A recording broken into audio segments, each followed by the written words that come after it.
जय श्री कृष्णा, जय श्री मन्नारायण। आज रविवार की प्रातः इतनी सुबह समय पर, वो भी 3.25 साल के अंतराल के बाद अपने इस सेमिनार में मिल रहे हैं, 33वां। इसके लिए सबसे पहले तो ईश्वर को तो धन्यवाद क्या करें, बट बहुत बड़ी प्रभु की कृपा है, ईश्वर की कृपा है कि हमको दोबारा 3.25 साल बाद मौका दिया। Let's begin again. और उससे ज़्यादा आप सब अपने स्वयं के लिए ताली बजाएं, जो इतनी संख्या में समय पर आकर आपने हमारे जीवन आदर्श उत्कर्ष परिषद एवं अग्रवाल विकास ट्रस्ट पे विश्वास किया। उसके लिए आप सब भी बधाई के पात्र हैं। बहुत बहुत आभार। Thank you very much. पिछले 32 सेमिनार में से करीब 30 सेमिनार हमने फिजिकली यहाँ किए थे। 2 वेबिनार कोविड पेंडेमिक के टाइम ने हमने 2 वेबिनार भी आयोजित किए थे। उसके बाद फिर एक ब्रेक लगा और आज आप सबके आशीर्वाद से पहली बार ये सेमिनार के साथ वेबिनार भी आयोजित हो रहा है। बहुत लोग हम लोगों से, जो हमारी आयोजक टीम है, उनसे बड़ा रिक्वेस्ट करते थे कि भाई हमारे लिए क्या, सूरत वालों के लिए तो आप ये चीज़ दे रहे हैं, पीछे से लिंक नहीं मिलती थी और जो लाइव देखने का लोगों को एक फ़ायदा मिलता है, ऑन टाइम मिलता है। तो इसलिए इस बार हमारा पहला प्रयास है कि इस वेबिनार को हम through out the world live दिखाएं। आप लोग विश्वास करिए, अमेरिका, लंदन, यूके, ऐसे देशों से हमसे लिंक मांगी जा रही है जहां टाइम डिफरेंस है। कुछ लोग तो ये कमिटेड है, हमारे लिए 3 बजे हो दोपहर रात के कि 4 बजे हो, हमको ये वेबिनार देखना है। हमको बहुत सारे आपके वेबिनारों से या जो समय समय पे मिलते थे उसका बेनिफिट मिला है। तो आज सबके लिए ये एक अपॉर्चुनिटी है। हाँ, इसका मतलब लाइव वेबिनार है, इसका मतलब जो लोग फिजिकल आ सकते हैं उसका एक अलग इम्पैक्ट होता है। एक चीज़ ध्यान रखिएगा, एक पिक्चर आप घर में देखें अपनी टीवी पे या भले ही होम थिएटर, और एक थिएटर हॉल में देखें तो बहुत अंतर है। तो ये जो यहाँ देखेंगे इसका इम्पैक्ट है, उसका आज आपको उदाहरण भी मिलेगा।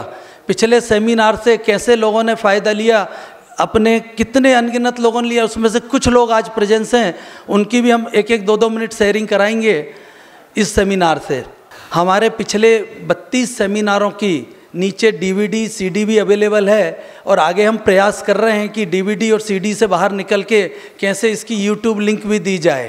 तो हमारे अगले सेमिनार तक शायद हम उसमें सक्षम हो पाएँ, तो फिर आपको फिजिकल कोई भी DVD CD लेने की ज़रूरत नहीं है। सबसे पहले कार्यक्रम की विधिवत शुरुआत के लिए, दीप प्रज्वलित के लिए मैं विनय भाई से रिक्वेस्ट करूँगा कि आज के अपने जो गेस्ट हैं, डॉक्टर अनिरुद्ध आप्टे, कृष्ण गोपाल जी मुंदड़ा, श्याम भाई गुप्ता, बाबूलाल जी मित्तल, हमारे बाबूजी को एक फ़ोन पे अवेलेबल हुआ, डॉक्टर कौशल पटेल, डॉक्टर अजय जैन साहब, जो हमारे जिनके सेमिनार हो गए, उन सबसे निवेदन है गौरी भाई कोकड़ा जी की कृपया दीप प्रज्वलित करके कार्यक्रम की विधिवत शुरुआत करें।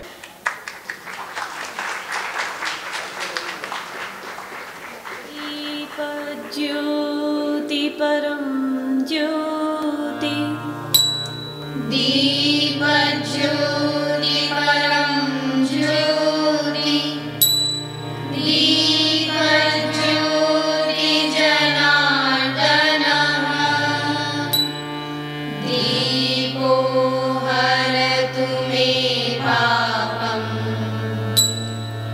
दीप ज्योति नमोस्तुते।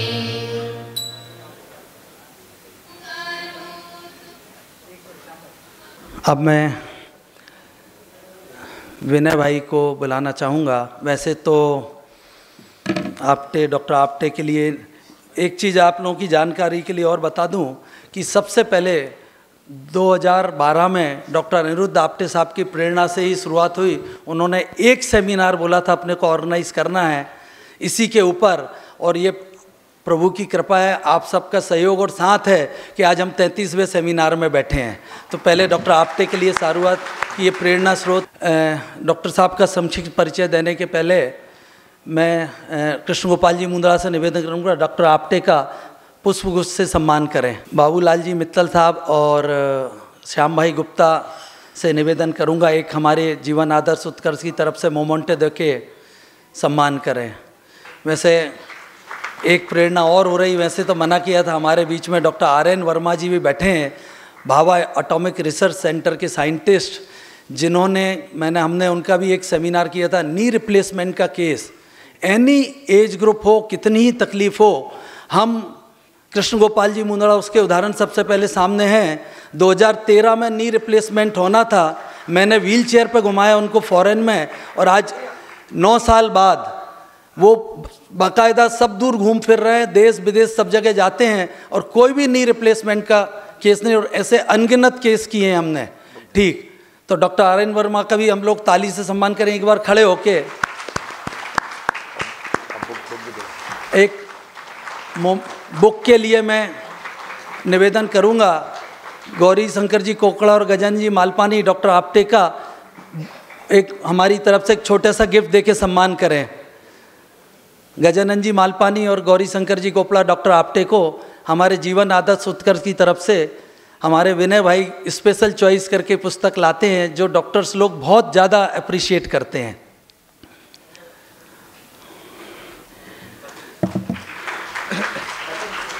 हर जगह इत्री नहीं महका करते, हर जगह इत्री नहीं महका करते, कभी कभी शख्सियत भी खुशबू दे जाती है। हर जगह इत्री नहीं महका करते, कभी कभी शख्सियत भी खुशबू दे जाती है। ऐसे डॉक्टर अनिरुद्ध आपटे के बारे में वैसे तो पूरा सूरत जानता है, फिर भी विनय भाई से निवेदन करूंगा एक संक्षिप्त परिचय दें। भाई और बहनों, सबको मेरा नमस्कार, गुड मॉर्निंग, जय श्री कृष्णा। आप सबका फिर धन्यवाद देना चाहता हूं कि संडे के दिन आप इतना कीमती समय निकाल के आए। मैं संजय सरावगी जी और राजीव गुप्ता और पूरे अग्रवाल विकास ट्रस्ट के जो सपोर्ट टीम है उनका भी धन्यवाद देना चाहता हूं, जिसके कारण हम ये सेमिनार करते आए और आगे भी करते रहेंगे। मेरे कलीग श्रीकांत जी मुंद्रा, निर्मलेश जी आर्या, अतुल बांगड़ और पूरी टीम का भी धन्यवाद। और अपने व्यस्त समय निकाल कर ये सेमिनार अटेंड करने के लिए डॉक्टर आपटे साहब का बहुत बहुत धन्यवाद। क्यों आना चाहिए आपको सेमिनार में? संक्षिप्त में 2-3 चीज़ मैं आपसे शेयर करना चाहता हूँ। ह्यूमन बॉडी जो है एक वो गॉड का एक मास्टर क्रिएशन है। इसको जानने के लिए आपको इससे अच्छा प्लेटफॉर्म नहीं मिलेगा। काफ़ी ऐसी जानकारी मिलेगी जो आपको लाइफ में पता ही नहीं होगी।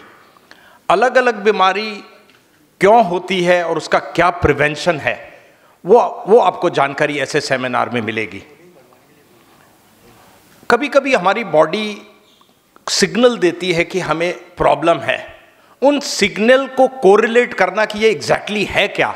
अगर हम हमारे सभी सेमिनार की अगर कंसोलिडेटेड नॉलेज देखें तो हमको लगभग आइडिया लग जाता है कि ये प्रॉब्लम क्यों आई है, और हम अपना वो इलाज उतना जल्दी करा पाएंगे।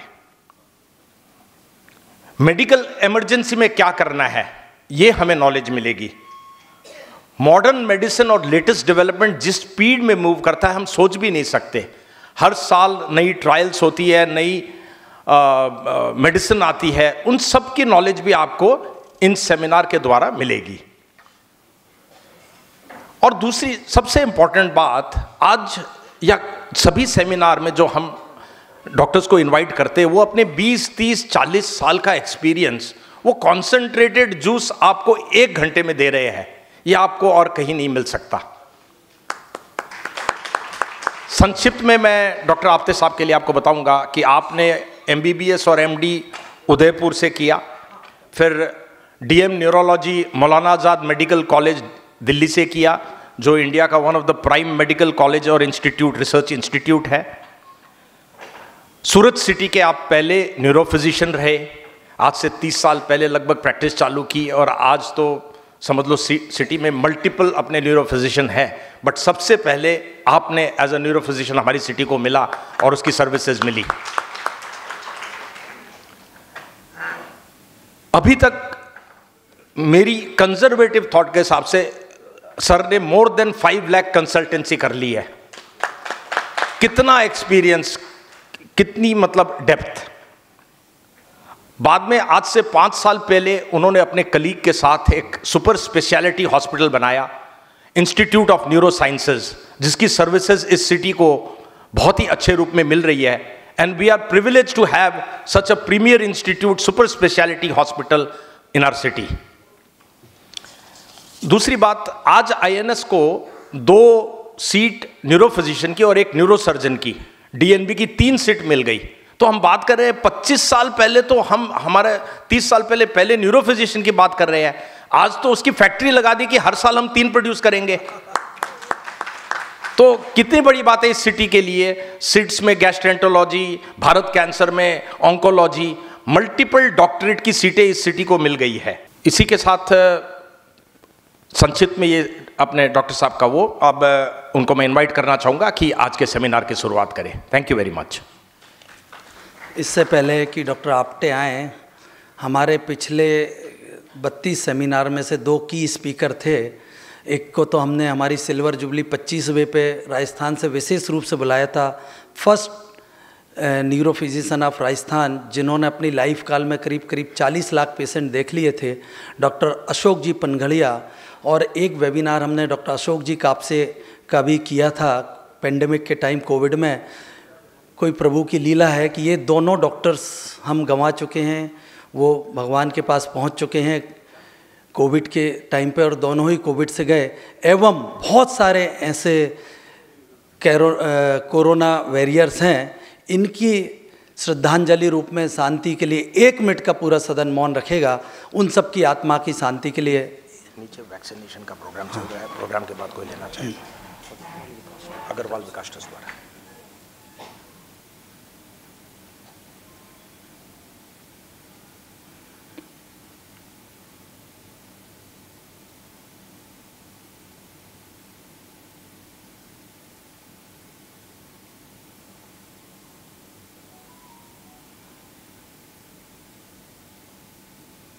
ओम शांति शांति। एक सूचना और है, अग्रवाल विकास ट्रस्ट के तत्वाधान में नीचे फ्री वैक्सीनेशन कैंप चालू है। इस प्रोग्राम के बाद जो भी इसका लाभ ले सके, या जिनके बूस्टर डोज नहीं लगे हैं या सेकेंड डोज जिसका जो बाकी है, नीचे फ्री कैंप है, उसका आप लोग सेवा का लाभ ले सकते हैं। डॉक्टर अनिरुद्ध आप्टे को मैं इनवाइट करूंगा आपके और मेरे बीच में समय ख़त्म करके। इस बीच में एक चीज़ और चाहेंगे कि ये सेमिनार का क्या बेनिफिट मिलता है। ये सेमिनार से बहुत सारे लोग हैं जिनको ऐसे सब सेमिनार से मिला। इस बीच का बेनिफिट लेने वाले मैं 1 या 2 व्यक्ति को इनवाइट करूंगा, वो 1 या 2 मिनट में अपनी शेयरिंग करेंगे। सबसे पहले मैं श्याम भाई गुप्ता, क्योंकि ये जो दोबारा डॉक्टर आप्टे का प्रेरणा हुई कि इनसे शुरुआत की जाए, इसके डॉक्टर श्याम भाई गुप्ता विटनेस हैं कि उन्होंने इस सेमिनार का क्या फ़ायदा लिया, क्योंकि वो पिछले करीब सभी सेमिनार तकरीबन उन्होंने अटेंड किए हुए हैं। श्याम भाई गुप्ता। आज के मुख्य अतिथि एवं आज के मुख्य वक्ता श्री अनिरुद्ध आप्टे साहब, जीवन उत्कर्ष समिति के पदाधिकारी श्री श्रीकांत जी मुंद्रा, श्री विनय भाई अग्रवाल तथा सभी कार्यकर्ता एवं आमंत्रित मेंबर्स। जीवन उत्कर्ष समिति की 33वीं इस सभा के अंदर लगभग मैं 25 पीछे जो सभाएं हैं उनको अटेंड कर चुका हूं, और उसका एक जीता जागता मेरे पास में उदाहरण है उस अवेयरनेस का। सभी तरह की सेमिनारें मैंने अटेंड की हैं, सभी डॉक्टर्स की सेमिनारें अटेंड की हैं, उसमें आप्टे साहब की भी पीछे सेमिनार में अटेंड कर चुका हूं। मुझे पिछले 31 मार्च को एक स्ट्रोक का अटैक आया, पैरालिसिस का अटैक। रात को लगभग 11:30 बजे तो मैं आराम से सोया था। 1 बजे के आसपास नेचुरल कॉल के लिए उठा तो मुझे लगा कि भाई मेरा बायां हाथ काम नहीं कर रहा है। वाइफ को उठाने के लिए आवाज़ लगाई तो मालूम पड़ा कि आवाज़ भी चली गई है। अब ये पहले की सेमिनारें मैंने अटेंड की हुई थी, इसलिए तुरंत मैंने वाइफ को हिला करके जगा करके तुरंत अस्पताल के लिए जो है तैयार किया, और सीधे INS हॉस्पिटल के लिए हम लोग गए। वहाँ पे रात को 1:30 बजे डॉक्टर आप्टे साहब खुद एक कॉल के ऊपर 15 मिनट के अंदर हाजिर हो गए। उन्होंने बहुत अच्छी तरीके से मेरा ट्रीटमेंट शुरू करवाया, और आज मैं आपके समक्ष परफेक्ट 98-99% वापस से रिकवर होकर के हाज़िर हूँ। मैं डॉक्टर आप्टे साहब का बहुत बहुत धन्यवाद देना चाहूँगा कि he is like a saviour in my life. मैं सभी से अनुरोध करता हूँ कि ये सेमिनारों को ज़रूर अटेंड करना चाहिए। हेल्थ अवेयरनेस के लिए इससे बढ़िया कोई प्लेटफॉर्म नहीं हो सकता है, जिससे कि आपको सभी तरह की जो हेल्थ से रिलेटेड जानकारियाँ हैं उसकी पूरी अवेयरनेस मिलती है। धन्यवाद।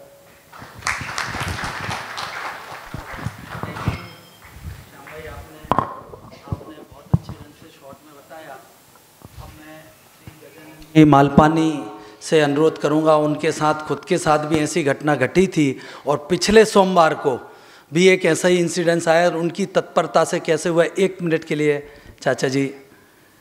उत्कर्ष समिति एवं पधारे सभी मेहमान, मेरे साथ में करीब 10 साल पहले ये घटना घट चुकी जो श्याम भाई ने अभी बताई, और अभी लास्ट वीक में सोमवार के दिन श्रावण मास में भगवान शंकर की पूजा चल रही थी। घर पे हमारे कंवर साहब आए हुए थे, सुरेंद्र जी काबरा। उनको थोड़ा हाथ में करंट टाइप महसूस हुआ, तो मैं तो समझ गया था कि इसमें कुछ न कुछ प्रॉब्लम है। मैंने उनको बोला गेट अप, उठा और सीधा हम गाड़ी में बैठा के और सीधे डॉक्टर के पास, आप्टे साहब के पास, श्रीकांत को गाड़ी से ही फ़ोन कर दिया था और वहाँ INS ले गए। उनका इमीडिएट 5 मिनट में इलाज चालू हो गया और वो सेफ़ हैं। तो इन सेमिनार से ये शिक्षा ज़रूर मिलती है कि कोई भी चीज़ अपने को हो, उनका इमीडिएट एक्शन हो जाए तो आदमी की लाइफ सेव हो जाती है। Thank you. इस केस में एक चीज़ का और ध्यान आपका आकर्षित करना चाहूँगा कि जो चाचा जी बता रहे हैं, पिछले सोमवार को वो किसी डॉक्टर के पास गए और वो भी अच्छे प्रैक्टिस कर रहे हैं, बट वो डॉक्टर साहब ने उनको B12 का इंजेक्शन दे दिए कि B12 की कमी है। चूँकि उनके सेमिनार अटेंड नहीं किए थे तो वो B12 मान के चाचा जी के पास पूजा के लिए शांति से बैठे थे। चाचा जी ने उठाया कि वो समझ गए कि ये B12 की कमी नहीं है, कहीं ना कहीं ये न्यूरोलॉजिकल गड़बड़ है। चूँकि वो सेमिनार अटेंड कर चुके थे, खुद एक्सपीरियंस कर चुके थे, और जब डॉक्टर आप्टे के पास पहुँचे तो डॉक्टर आप्टे ने ये बोला कि आप जीता जागता बम लाए हो। ऐसा ही कुछ है कि अगर ये समय से नहीं आते तो पैरालिसिस के स्ट्रोक में इमीडिएटली जाते और बाकी लीला है। और 4 दिन हॉस्पिटलाइज रहे, लास्ट थर्सडे फ्राइडे उनकी छुट्टी हुई थी। तो ये अलर्टनेस, अवेयरनेस और सिम्टम्स पकड़ने का तरीका जो हम सेमिनार स्पेसिफिक हर फील्ड के करते हैं, उसमें आपको उस बीमारी के सिम्टम्स पकड़ना है और उसके जो भी अच्छे डॉक्टर हैं, अच्छे हॉस्पिटल, उसमें जाना है, ना कि कोई जनरल प्रैक्टिशनर के पास। आप डॉक्टर आप्टे से निवेदन करूंगा कि कृपया अपना सेमिनार स्टार्ट करें। जीवन आदर्श उत्कर्ष परिषद की जो प्रेरणा है उससे शुरू हुए इन सेमिनारों की वजह से कई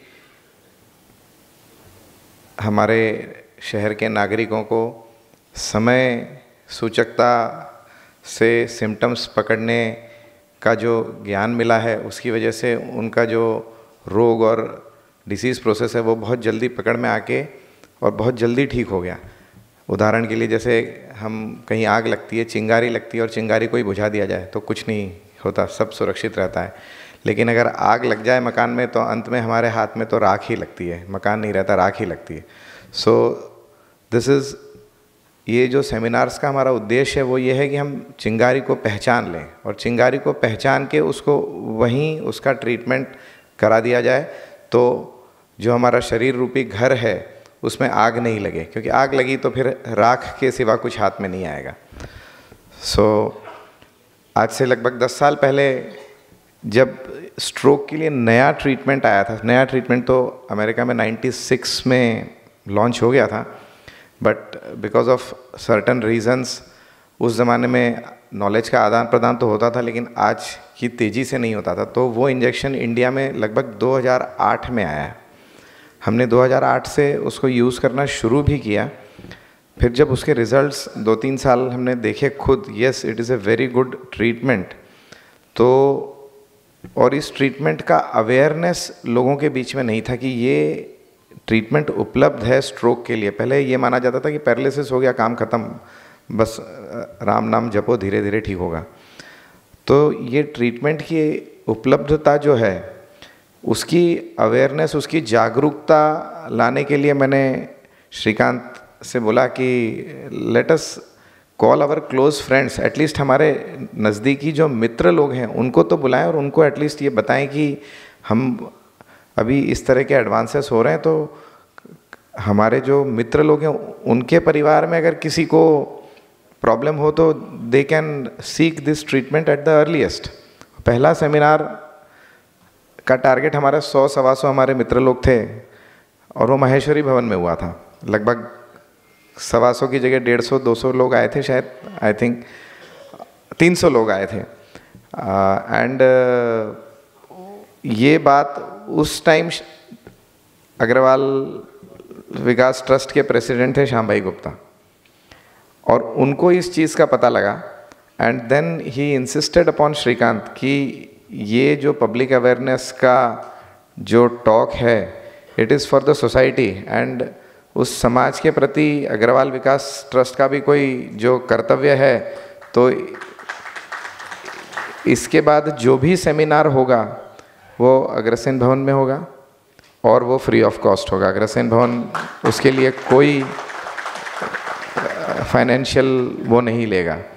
तो ये उस समय श्याम भाई गुप्ता की जो लीडरशिप कहिए या गुड विल, गुड नेचर कहिए, उसके तहत आज हम सब यहाँ बैठे हैं। So hats off to him. ये एक छोटा सा रिकैप था जो हम इतने सालों से ये सेमिनार कर रहे हैं, मोर देन 11 years नाउ। सो लेट अस बिगिन। ये 12वें साल में मैं तीसरी बार रीएनफोर्स कर रहा हूँ इसी चीज़ को, क्योंकि हर बार मैं चाहता हूँ कि नए श्रोता सिम्टम्स स्ट्रोक के समझें। और स्ट्रोक ऐसी एक डिसेबलिंग बीमारी है कि अगर पूरा स्ट्रोक हो गया तो उस व्यक्ति को जिसको स्ट्रोक होता है वो तो लाचारी में आ ही जाता है, लेकिन पूरा परिवार लाचारी में आ जाता है। क्योंकि अगर पैरालिटिक आदमी कोई बिस्तर पे पड़ा है तो उसके पीछे पूरा घर उस आदमी के पीछे लग जाता है। घर की सोशल फैब्रिक, घर की इकोनॉमिक कंडीशन सब एक स्टेप नीचे उतर जाती है। तो स्ट्रोक नहीं हो और अगर हो जाए तो उसको जितनी जल्दी हो सके हम ट्रीट करें, उसके लक्षण पहचानें। वो आज इस सेमिनार का उद्देश्य है कि आप सब लोग ध्यान से सिम्टोमेटोलॉजी पे ध्यान रखिएगा जो यहाँ मैं बताऊँ, so that you can recognise, आप पहचान सके कि ये शायद स्ट्रोक के सिम्टम्स हैं। और स्ट्रोक के सिम्टम्स अगर आपको लग रहे हैं तो इमीडिएटली आप medical help, you can seek medical help, आप मेडिकल हेल्प तुरंत ले सकें। सो लेट अस बिगिन। आज स्ट्रोक के ऊपर बोलूँगा और लास्ट में मैं कुछ 5-10 स्लाइड्स हैं एपिलेप्सी के ऊपर भी बोलूँगा। एपिलेप्सी भी बहुत एक मिर्गी खींच जिसको हम बोलते हैं, वो भी बहुत रैम्पेंट एक बीमारी है जो कि काफ़ी बड़ा एक सोशल स्टिग्मा अपने साथ लेके चलती है आज की तारीख में भी, और जबकि बहुत ही अच्छे से ट्रीटेबल बीमारी है वो। तो उसके संबंधित भी कुछ मैं लास्ट में 10 मिनट में जानकारी दूंगा। I will try to cover everything in less than an hour. अगर कुछ थोड़ा डिटेलिंग हो जाए तो 5-7 मिनट 10 मिनट इधर उधर हो सकता है। अगर आपको लगे बहुत लंबा खींच रहा है तो हाथ खड़ा कर दीजिएगा, मैं उसको कर्टेल कर दूंगा। So let us start. What is stroke? Stroke क्या होता है? It is a condition when part of human brain is deprived of blood supply for too long. Brain का, हमारा ब्रेन एक कंप्यूटर है और उसमें millions and millions of circuits हैं, और वो सर्किट्स को जागृत रखने का काम किसका होता है? ब्लड का होता है। क्योंकि सर्किट्स को एनर्जी चाहिए और वो एनर्जी किससे मिलती है? ब्लड से मिलती है, क्योंकि ब्लड में ग्लूकोज होता है। जो बॉडी में हम जो खाना खाते हैं वो ग्लूकोज ब्लड में जाता है और वो ब्लड खून की नलियों के द्वारा ब्रेन तक पहुंचता है, और वो ग्लूकोज डिफ्यूज़ होके खून की नलियों से निकल के ब्रेन के टिश्यू को पोषण देता है। तो अगर खून की नली बंद हो जाए तो ब्रेन के सेल्स का पोषण खत्म हो जाता है। और ब्रेन एक ऐसा ऑर्गन है जो बिना ऑक्सीजन के और बिना ब्लड सप्लाई के जो है वो 3 मिनट से ज़्यादा जीवित नहीं रह सकता। अगर 3 मिनट के अंदर ब्लड सप्लाई रिस्टोर कर दी जाए तो ब्रेन जो है उसका सेल कोई भी डैमेज नहीं होता। लेकिन 3 मिनट में तो स्वाभाविक है, बहुत प्रैक्टिकल चीज़ है कि पता लगाने में ही लग जाता है कि इसको स्ट्रोक हो रहा है। लेकिन जो ब्लड वेसल बंद होता है, जो खून की नली बंद होती है, उसके आसपास का एरिया भी धीरे धीरे धीरे ब्लड और ऑक्सीजन से वंचित होने लगता है और वो जो डैमेज्ड एरिया है वो धीमे धीमे उसका साइज़ बढ़ने लगता है। और जो साइज़ बढ़ने लगता है तो हमारे स्ट्रोक के सिम्टम्स और फैलने लगते हैं। पहले उंगली काम नहीं कर रही, या पहले मुंह टेढ़ा हो गया, आवाज़ बदल गई, आपने कोई ट्रीटमेंट नहीं लिया तो वो धीरे धीरे बढ़ के हाथ में आ गया, और आपने ट्रीटमेंट नहीं लिया तो वो कंप्लीट पैरालिसिस में कन्वर्ट हो गया। तो जो पहले सिम्टम हैं उनको पहचान के तुरंत हमको मेडिकल हेल्प ले लेनी चाहिए ताकि वो पैरालिसिस आगे फैले नहीं। चिंगारी तो लग गई, लेकिन वो चिंगारी आग की लपट में नहीं बदले, इसके लिए हमको स्ट्रोक के सिम्टम्स को पहचानना है। खून की जो सप्लाई है ब्रेन की, वो 2 तरीके से बंद हो सकती है। या तो जो खून की नली ब्रेन में जा रही है उसके अंदर कोई क्लॉट हो जाए, जैसे हमारी पानी की पाइपलाइन होती है, कॉरपोरेशन से पानी आता है, उसमें कचरा फंस गया तो पाइप में नल में पानी नहीं आएगा। और दूसरा संजोग जब नल में पानी नहीं आएगा वो कब होता है, अगर पानी की पाइपलाइन फट जाए। तो पाइपलाइन फट जाए तो भी ब्लड नहीं है, पानी नहीं आएगा, और पाइपलाइन में ब्लॉक हो तो भी पानी नहीं आएगा। सेम थिंग ब्रेन में होती है। खून की नली में अगर कचरा रूपी ब्लड क्लॉट अटक गया तो ब्लड सप्लाई कट ऑफ हो गई, या फिर खून की नली फट गई बहुत हाई ब्लड प्रेशर की वजह से या और कई कारण से, तो ब्रेन की ब्लड सप्लाई कट ऑफ हो गई। तो अगर ऐसा होता है तो इसको हम बोलते हैं स्ट्रोक, सामान्य भाषा में लकवा, पक्षाघात या पैरालिसिस। ये जो फिगर मैंने बताया है ये आपको स्ट्रोक की साइंस के बारे में सब कुछ बता देगा। ये खून की नली आप देख रहे हैं जो कि 2 में विभाजित हो रही है। जो लेफ्ट साइड में विभाजन हो रहा है वहाँ पे ये रेड जो चीज़ दिख रही है, जो थ्रोम्बस लिखा हुआ है जिसको मैंने, वो ब्लड का क्लॉट है। अब देखिए, जो ब्लड का क्लॉट यूजुअली जहाँ पे आर्टरीज का बाइफर्केशन होता है वहाँ बनता है, क्योंकि ये सिंपल फिजिक्स है, जहाँ पे भी बाइफर्केशन होगा वहाँ टर्बुलेंस ज़्यादा होगी, और टर्बुलेंस ज़्यादा होगी तो जो स्ट्रीमलाइंड फ्लो है, साइंस, अगर आप में से कोई साइंस के स्टूडेंट्स अगर हैं तो स्ट्रीमलाइंड फ्लो में क्लॉटिंग नहीं बनती है, कचरा नहीं अटकता है। लेकिन जहाँ भी टर्बुलेंस होगी वहाँ कचरा अटकता है, और जब भी आर्टरीज का बाइफर्केशन होता है वहाँ टर्बुलेंस बनती है, वहाँ क्लॉट बनने की संभावना ज़्यादा रहती है। आप देख रहे हैं ये ऊपर जाने वाली जो नस है उसमें ये क्लॉट की वजह से टोटल ब्लॉकेज हो गया। अब ये जो ब्लॉकेज हुआ पहला, इसकी वजह से कुछ सिम्टम आए। जिस एरिया में खून की नस बंद हो गई उस एरिया की सर्किट आपकी फेल हो गई, और जैसे ज़बान या बोलने वाली एरिया ब्रेन का, उसकी ब्लड सप्लाई कम हो गई तो आपकी आवाज़ में तुतलाहट आ गई या आवाज़ टोटली बंद हो गई। लेकिन आवाज़ तक सीमित नहीं रहती ये चीज़। ये क्लॉट जो है आप देख रहे हैं, नीचे वाली जो आर्टरी है उसमें छोटे छोटे क्लॉट्स आगे बढ़ रहे हैं। नहीं भैया, नीचे वाली जो आर्टरी है उसमें छोटे छोटे आप देख रहे हैं ये रेड स्पॉट्स जो हैं वो आगे आगे बढ़ रहे हैं, और धीरे धीरे ये क्लॉट फैल रहा है दूसरी आर्टरी में भी, दूसरी खून की नस में भी फैल रहा है। और ये अगर फैलेगा तो जो लकवे का असर, फॉर एग्जांपल अगर मान लीजिए ज़बान पे हुआ है तो वो लकवे का असर धीरे धीरे हाथ और पैरों में भी होने लग जाएगा। इस चीज़ को हमको प्रिवेंट करना है। तो अगर आप ये पहचान लें कि आवाज़ की तुतलाहट एक स्ट्रोक का लक्षण है तो तुरंत डॉक्टर के पास दौड़िए। डॉक्टर को घर पे मत बुलाइए। जो ट्रेंड आज से 10 साल पहले, 15 साल पहले था, नहीं, फैमिली डॉक्टर को बुला लेते हैं। फैमिली डॉक्टर बिजी होगा, अवेलेबल नहीं होगा, वो उसके पेशेंट्स होंगे, वो देखेगा, घर आएगा, 15 मिनट, 20 मिनट, आधा घंटा, 1 घंटा भी लग सकता है। तो तब तक तो आपका लकवा पूरा हो जाएगा, कंप्लीट हाथ और पैर आपके रह जाएंगे, फिर कुछ नहीं, फैमिली डॉक्टर भी आके कुछ नहीं कर सकता। तो you have to rush to the hospital. अगर वहाँ हॉस्पिटल आप पहुँच गए तो टाइमली आपकी बीमारी पहचान ली जाएगी, और अगर टाइमली पहचान ली गई तो उसका इमीडिएट जो बेस्ट अवेलेबल ट्रीटमेंट्स हैं, उन बेस्ट अवेलेबल ट्रीटमेंट से उसका इलाज शुरू हो जाएगा। तो जो लकवा ज़बान तक सीमित था वो वहीं तक सीमित रहेगा, और हो सकता है ट्रीटमेंट से वो सुधर जाए, हाथ पैरों तक बढ़ेगा ही नहीं। सो that is why urgent treatment and urgent recognition of symptoms of stroke is necessary. जो स्ट्रोक के लक्षण हैं उनको पहचानना अति आवश्यक है, ताकि आप तुरंत डॉक्टरी सहायता के लिए पहुंच सकें। अगर आप गलत भी हो गए, आपने सोचा कि भाई ये स्ट्रोक का सिम्टम लग रहा है और आप हॉस्पिटल पहुंच गए, वहाँ देखा गया है भाई ये स्ट्रोक के सिम्टम नहीं है, क्योंकि ज़बान की तुतलाहट और भी कई कारण से आ सकती है। कल का ही उदाहरण दे रहा हूँ, शायद मेघोटिया जी, सुरेश जी मेघोटिया यहाँ होंगे। वो रात को 11:30 बजे फ़ोन आया, कोई एक परिचित है उनकी मदर की आवाज़ अचानक से तुतलाने लग गई थी। थोड़ी थोड़ी तुतलाती थी लेकिन कल ज़्यादा तुतलाने लग गई, तो उनको लगा कहीं ये स्ट्रोक तो नहीं है। वो 11:15 बजे हॉस्पिटल पहुँचे और वहाँ से मुझे फ़ोन किया, तो मैंने उनको बोला तुरंत MRI करा लीजिए, अगर स्ट्रोक होगा तो हम उसका तुरंत ट्रीटमेंट शुरू करेंगे, नहीं होगा तो रूटीन ट्रीटमेंट लिख के घर भेज देंगे। फॉर्चुनेटली स्ट्रोक नहीं निकला, उनको ट्रीटमेंट लिख के घर भेज दिया। तो डाउट होते ही हॉस्पिटल पहुँच जाइए, अगर स्ट्रोक है तो ट्रीटमेंट शुरू हो जाएगा, नहीं तो आपको रूटीन दवा लिख के घर भेज दिया जाएगा। रिस्क अपने बलबूते पे नहीं लेने का।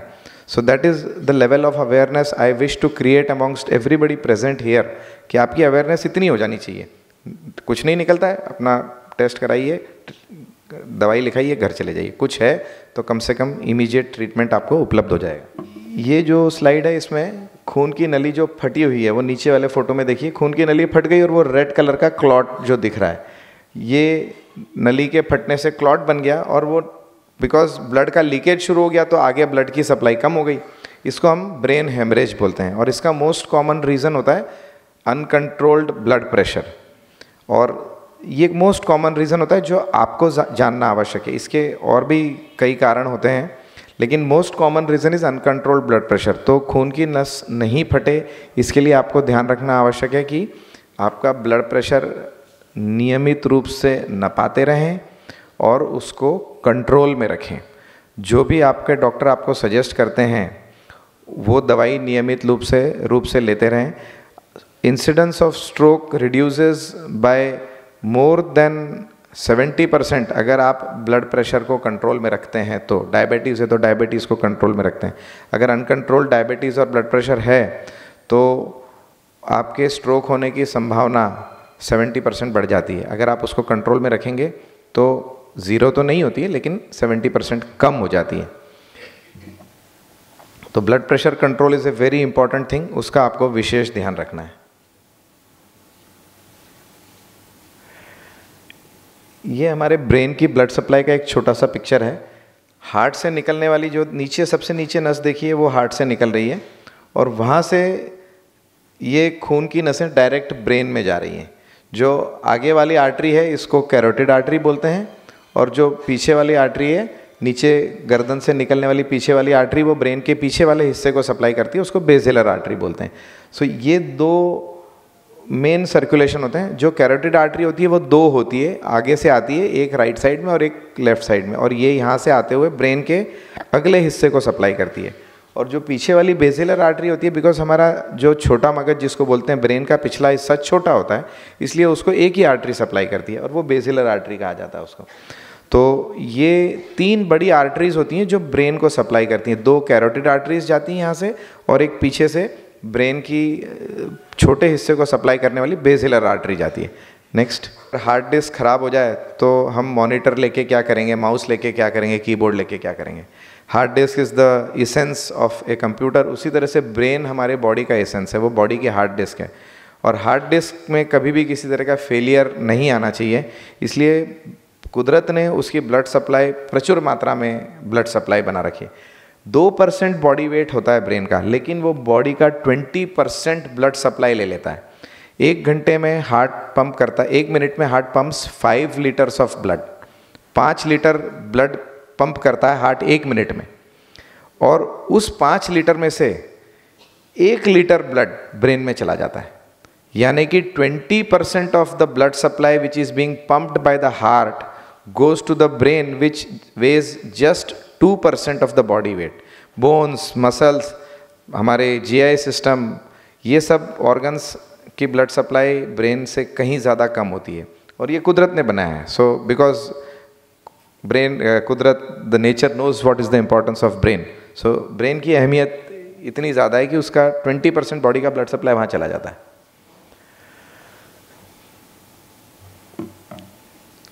अब मेन मुद्दे पे आते हैं कि स्ट्रोक के क्या सिम्टम्स हो सकते हैं। वो सिम्टम्स खास करके जो आपको तुरंत पहचान लेने पड़ेंगे। So you have to recognise those symptoms at the earliest. कई साइंस सिम्टम्स होते हैं जो स्ट्रोक की वजह से हो सकते हैं, बड़े माइनर से लेके मेजर तक। एंड कुछ लोगों को बहुत माइनर इफेक्ट आता है और वो चला भी जाता है, 10 मिनट में गायब भी हो जाता है। जैसे हाथ में झंझनी आई, गजानन जी ने बताया कि इनके एक मित्र थे जो पूजा करने आए लास्ट सैटरडे, उनके हाथ में झंझनी आई, एक दिन पहले शाम को झंझनी आई, थोड़ा हाथ कमज़ोर पड़ गया, उन्होंने हाथ की मालिश वालिश खुद ही कर ली, ठीक हो गए 10 मिनट के अंदर। अगले दिन सुबह फिर हुआ और गजानन जी के घर पे बैठ के पूजा करे थे, उस दिन फिर हुआ during puja. Because Gajanan ji was aware कि ये स्ट्रोक का सिम्टम है, वो उनको तुरंत लेके आए। और वो उनको ऑलरेडी जो पेशेंट को लेके आए थे उनको 2 छोटे स्ट्रोक हो गए थे और वो 15 मिनट में ठीक भी हो गए थे। ये छोटे स्ट्रोक्स को हम बोलते हैं TIA, ट्रांजिएंट इस्केमिक अटैक। बहुत छोटा सा क्लॉट गया, वो कुदरती हिसाब से अपने आप डिज़ोल्व भी हो गया, क्योंकि बॉडी में क्लॉट डिज़ोल्विंग खुद के मैकेनिज़म्स भी होते हैं। तो वो बॉडी जैसे ही क्लॉट बनता है, बॉडी उसको डिज़ोल्व करने में लग जाती है। लेकिन अगर वो क्लॉट बहुत बड़ा हो तो वो मैकेनिज़म्स फेल हो जाते हैं। छोटा क्लॉट हो तो बॉडी उसको खुद डिज़ोल्व कर लेती है। तो वो 2 बार तो उनके, वो सज्जन जो आए थे उनके क्लॉट्स डिज़ोल्व हो गए। तीसरी बार भी हुआ, वही सिम्टम आए, मालपाणी जी ने देखा हाथ कमज़ोर है, जब तक मेरे पास पहुँचे तब तक फिर ठीक हो गए थे, वो क्लॉट फिर डिज़ोल्व हो गया था। लेकिन मल्टीपल टाइम्स क्लॉट बन रहा था, तो पता पड़ गया कि ये स्ट्रोक है। तुरंत MRI किया गया, उसमें पता पड़ा 2 पुराने क्लॉट्स हैं और जो मेन आर्टरी जो इधर से जाने वाली वो ब्रेन में 90% ब्लॉक थी। तो it was like a time bomb. अगर वो 100% ब्लॉक होती या उसको ध्यान नहीं दिया जाता तो वो 90 का 100% ब्लॉक कभी भी कन्वर्ट हो जाता और कंप्लीट पैरालिसिस हो जाता। उनका तुरंत ट्रीटमेंट शुरू किया गया and he is absolutely fine. He went home walking. जो चिंगारी थी उसमें पता लग गया, उसको आग की ज्वाला में तब्दील होने से बचा लिया गया। सो ये सिम्टम्स जो छोटे छोटे मैं डिस्क्राइब कर रहा हूँ, ये आपको पहचानना आवश्यक है। और कोई भी ऐसा सिम्टम दिखे, इमीडिएटली सीक मेडिकल अटेंशन। ज़्यादा में ज़्यादा क्या होगा, हॉस्पिटल पहुँचेंगे, पता पड़ा नहीं स्ट्रोक नहीं है जी, स्ट्रोक से रिलेटेड कुछ नहीं है, आप घर चले जाइए आराम से, मिठाई खाइए जाके, सेलिब्रेट कि मेरे को स्ट्रोक नहीं है। लेकिन अगर स्ट्रोक है तो at least you will get immediate medical attention which will prevent it from progressing. So ये वर्ड याद रखिए, पूरे लेक्चर, पूरी आज की टॉक का सार इस एक स्लाइड में है। मैं आपको हर पिछले 10 मिनट से एक ही राग गा रहा हूँ, आपको पहचानना है, जल्दी पहचानना है सिम्टम को, बहुत जल्दी पहचानना है। और what is the word to remember it, be fast, BEFAST, be fast. ये सारे स्ट्रोक के सिम्टम्स हैं, आप ये वर्ड याद रखिए। और ये सारे स्ट्रोक यानी लकवे के मेजर सिम्टम्स हैं। इनमें से कुछ भी दिखता है आपको, सब काम छोड़ के तुरंत जो साधन मिलता है वो पकड़ के हॉस्पिटल पहुंच जाइए, जो नज़दीकी हॉस्पिटल। और हॉस्पिटल में भी स्पेसिफिक आपको बताऊं, ऐसा हॉस्पिटल जहां CT और MRI की व्यवस्था हो, क्योंकि स्ट्रोक को डायग्नोस करने के लिए basic investigation is CT and MRI। नज़दीक के फैमिली डॉक्टर के नर्सिंग होम में मत जाइए, because that will waste your time. Go to a big hospital नज़दीकी। उसमें भी ऐसा नहीं है कि आप वराछा रहते हैं और अडाजन के हॉस्पिटल में जाएं, या अडाजन रहते हैं तो शहर के हॉस्पिटल में आए। जो नज़दीकी हॉस्पिटल है जहाँ पे CT MRI की व्यवस्था है वहाँ पहुँचिए। और पहुँचते पहुँचते अगर आप अवेयर हैं तो वहाँ फ़ोन कर दीजिएगा कि मेरे को स्ट्रोक लग रहा है, मैं पहुँच रहा हूँ। आप न्यूरोलॉजिस्ट को बुला के रखिए, क्योंकि neurologist is the key person who will really diagnose your stroke. तो ये आप खुद भी फ़ोन कर सकते हैं, आपके रिलेटिव के द्वारा करवा सकते हैं कि उस हॉस्पिटल के इमरजेंसी नंबर पे कॉल करके वहाँ मैसेज दे दीजिए। तो वो लोग क्या है, आपके अराइवल के लिए तैयार रहेंगे। नहीं तो इमरजेंसी में डॉक्टर कहीं अटेंड करने गया होगा, दूसरी इमरजेंसी, वो 15 मिनट बाद आएगा, उतना समय आपका ब्रेन डैमेज होता रहेगा। तो अगर आपने इन्फॉर्मेशन दे रखी है तो वो एक्यूट स्ट्रोक पेशेंट आ रहा है, वो तैयार रहेगा वहाँ पे डॉक्टर, वो अपने सीनियर को बुला के रखेगा, वो न्यूरोलॉजिस्ट को खबर कर देगा, वो रेडियोलॉजिस्ट को खबर कर देगा कि भाई MRI या CT करना पड़ सकता है, आप हाजिर रहिए वहाँ पे। सो ये सारा एक मिनट जो बचता है वो आपके स्ट्रोक को आगे बढ़ने से रोकेगा। सो ये सारा जो हम इसको बोलते हैं स्ट्रोक टीम या stroke readiness is the word we use, but उसके पीछे स्ट्रोक रेडीनेस में अगर आप खुद प्रोएक्टिव हो जाएं तो वो हॉस्पिटल ऑलरेडी आपके अराइवल के लिए तैयार रहेगा और इमीडिएट आपका विदाउट वेस्टेज ऑफ टाइम सारे इन्वेस्टिगेशंस और सारा काम शुरू हो जाएगा। So coming back to this slide, be fast, B stands for balance. अचानक से आपका बैलेंस बिगड़ गया, आप चल रहे हैं और आपने देखा कि नहीं चल पा रहे हैं, एकदम से बैलेंस आपका बिगड़ गया, तो ये एक स्ट्रोक का मेजर सिम्टम होता है। और बैलेंस का बिगड़ना जो है वो छोटे मगज की ब्लड सप्लाई कम होने की वजह से होता है। So balance is one of the most, loss of balance is one of the most important symptoms. मेरे बहुत करीबी मित्र हैं, आज उनकी तबीयत थोड़ी ठीक नहीं है, हरीश जी बजाज जी टेक्स वाले, वो भी सेमिनार अटेंड करते थे और आज से करीबन 2.5-3 साल, कोविड के जस्ट थोड़ा सा पहले उनको सडनली उनका फ़ोन आया कि आपने मेरे को बैलेंस में गड़बड़, मैं चल नहीं पा रहा हूँ। और उनकी डॉटर इन लॉ और सन इंसिस्ट करते कि सर आप घर पे आइए। मैंने कहा कि मैं तो अभी ओपीडी में बैठा हूँ, शाम तक फ्री नहीं हो पाऊँगा, लेकिन बैलेंस अगर गड़बड़ है तो हरीश जी को गाड़ी में डालो और तुरंत लेके आओ। एंड वो पहुँच गए, 15 मिनट में पहुँच गए, जो है बटार से, गोड़दो रोड से। They reach the hospital immediately and उनको छोटे मगज में छोटा सा क्लॉट था। इमीडिएटली ट्रीटमेंट शुरू किया and he is absolutely fine now. तो बिकॉज वो सेमिनार अटेंड करते थे, उनको मालूम था कि ये बैलेंस की गड़बड़ में मतलब लोचा है, बैलेंस गड़बड़ हुआ मतलब स्ट्रोक का लक्षण है, तुरंत पहुंच गए वो। So first thing is balance. Second is I. अगर आपको अचानक दिखना बंद हो गया या आपको डबल डबल दिख रहा है, सडनली हुआ। अच्छा, एक बहुत इंपॉर्टेंट चीज़ मैं आपको बताऊं, स्ट्रोक के जो सिम्टम्स होते हैं वो सडन होते हैं, ऐसे धीरे धीरे धीरे बढ़ने वाले नहीं होते कि आज थोड़ा था, कल थोड़ा था, धीरे था, आज एक उंगली काम नहीं करी, फिर 2 दिन बाद दूसरी उंगली काम नहीं करी, 3 दिन बाद तीसरी उंगली काम नहीं।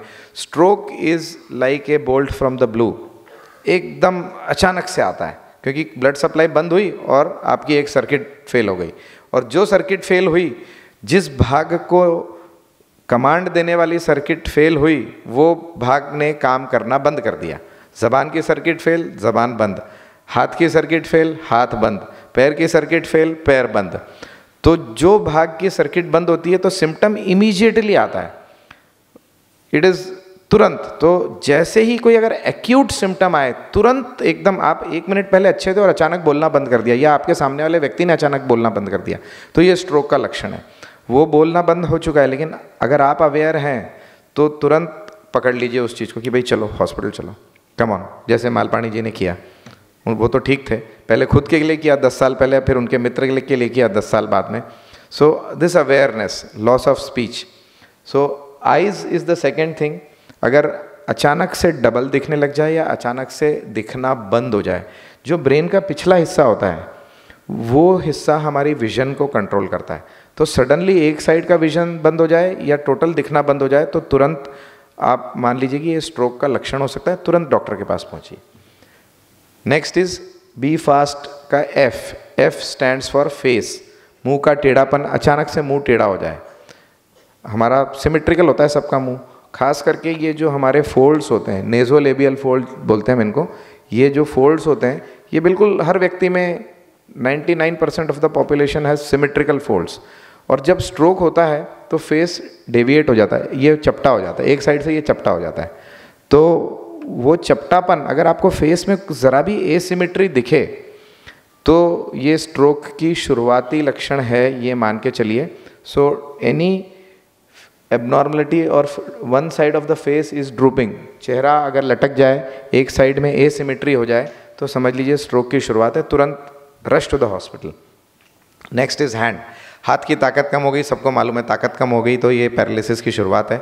लेकिन फिर भी कई लोग जो इन सिम्टम्स से परिचित नहीं होते हैं वो ये मानते हैं यार नस दब गई होगी, कुछ हो गया होगा, अभी मालिश कर लेते हैं ठीक हो जाएगा। नहीं, नस नहीं दबी है। आप तो काम कर रहे थे, आप बैठे हुए थे, आप चल रहे थे, गाड़ी चला रहे थे, कहाँ से नस दबेगी आपकी? यू आर वर्किंग, आप बात कर रहे थे, फैक्ट्री में काम कर रहे थे, दुकान पे बैठे थे, कहाँ से नस दबेगी? नस दबने से हाथ बंद नहीं होता, ब्रेन में खून की सप्लाई बंद होने से हाथ बंद हुआ है। Immediately recognise this symptom and rush to the hospital.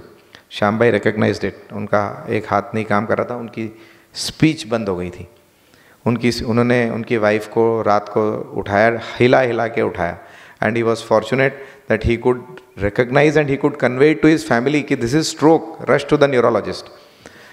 तो इस तरह से अगर हाथ बंद हो जाए या पैर बंद हो जाए, आर्म्स एंड लेग्स मतलब बॉडी का एक भाग, और स्पीच, अगर बोलने में तुतलाहट आए या बोलना बंद हो जाए, this is a major symptom of stroke. और एक और मेजर सिम्टम होता है जिसमें सडनली आदमी समझना बंद कर देता है। हम किसी को कुछ बोल रहे हैं और वो 2 मिनट पहले हमारी बात तो समझ रहा था और एकदम पता पड़ा वो जो हम बोल रहे हैं वो समझ ही नहीं रहा है। तो ब्रेन का वो हिस्सा, लेफ्ट साइड के ब्रेन का हिस्सा जिसको हम वर्निकेस एरिया बोलते हैं, इधर होता है इस एरिया में, दिस एरिया, वो एरिया की अगर ब्लड सप्लाई कट ऑफ हो जाए तो हमारी अंडरस्टैंडिंग कैपेबिलिटी ख़त्म हो जाती है।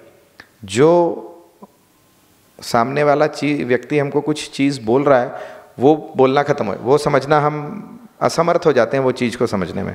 वी स्टॉप अंडरस्टैंडिंग, कंप्रीहेंशन बोलते हैं हम उसको। तो वो भी एक स्ट्रोक का लक्षण है। तो अगर सडनली आपको ऐसा लगे कि सामने वाला व्यक्ति मेरी बातें ही नहीं समझ रहा, कुछ अजीब व गरीब मैं पूछ कुछ रहा हूँ और वो जवाब कुछ और दे रहा है, ये भी एक स्ट्रोक का लक्षण है। अक्सर ऐसे पेशेंट है ना, पहले साइकेट्रिस्ट के पास पहुँच जाते हैं, अचानक समझना बंद कर दिया, लेकिन कोई पैरालिसिस का लक्षण नहीं है, हाथ पैर हिल रहे हैं और समझना बंद कर दिया, तो लोग सोचते हैं कि भाई ये कुछ साइकेट्रिक असर हो गया, चलो साइकेट्रिस्ट के पास चले जाओ। और फिर साइकेट्रिस्ट हमारे पास भेजता है कि यार ये साइकेट्रिक पेशेंट नहीं है, ये स्ट्रोक है। लेकिन तब तक जो गोल्डन विंडो पीरियड जिसको हम बोलते हैं स्ट्रोक के लिए, विंडो पीरियड जो 4.5 घंटे का होता है, वो विंडो पीरियड निकल चुका होता है और फिर हम उसको जो बेस्ट अवेलेबल ट्रीटमेंट है वो नहीं दे पाते हैं। सो ये भी एक स्ट्रोक का लक्षण है। So and last is T stands for time. Recognize the symptom in time and rush to the hospital. So be fast. ये पूरे आज की टॉक का सार इस एक स्लाइड में है जो आपको टेक होम मैसेज है। घर इसी चीज़ को याद करते हुए जाना है। Be fast. B stands for balance, E stands for eyes, F stands for face, A stands for arm, हाथ के लिए, S stands for speech and T is time. So be fast. ये सब लोग आप इसका एक फ़ोटो उतार लीजिए और रिवाइज़ करते रहना इसको, और घर वालों को रिवाइज़ कराते रहना, क्योंकि आप अगर घर वालों को रिवाइज़ कराते रहें तो क्या पता किसी दिन वो रिवीजन आपके ही किसी घर वाले के काम लग जाए। You never know.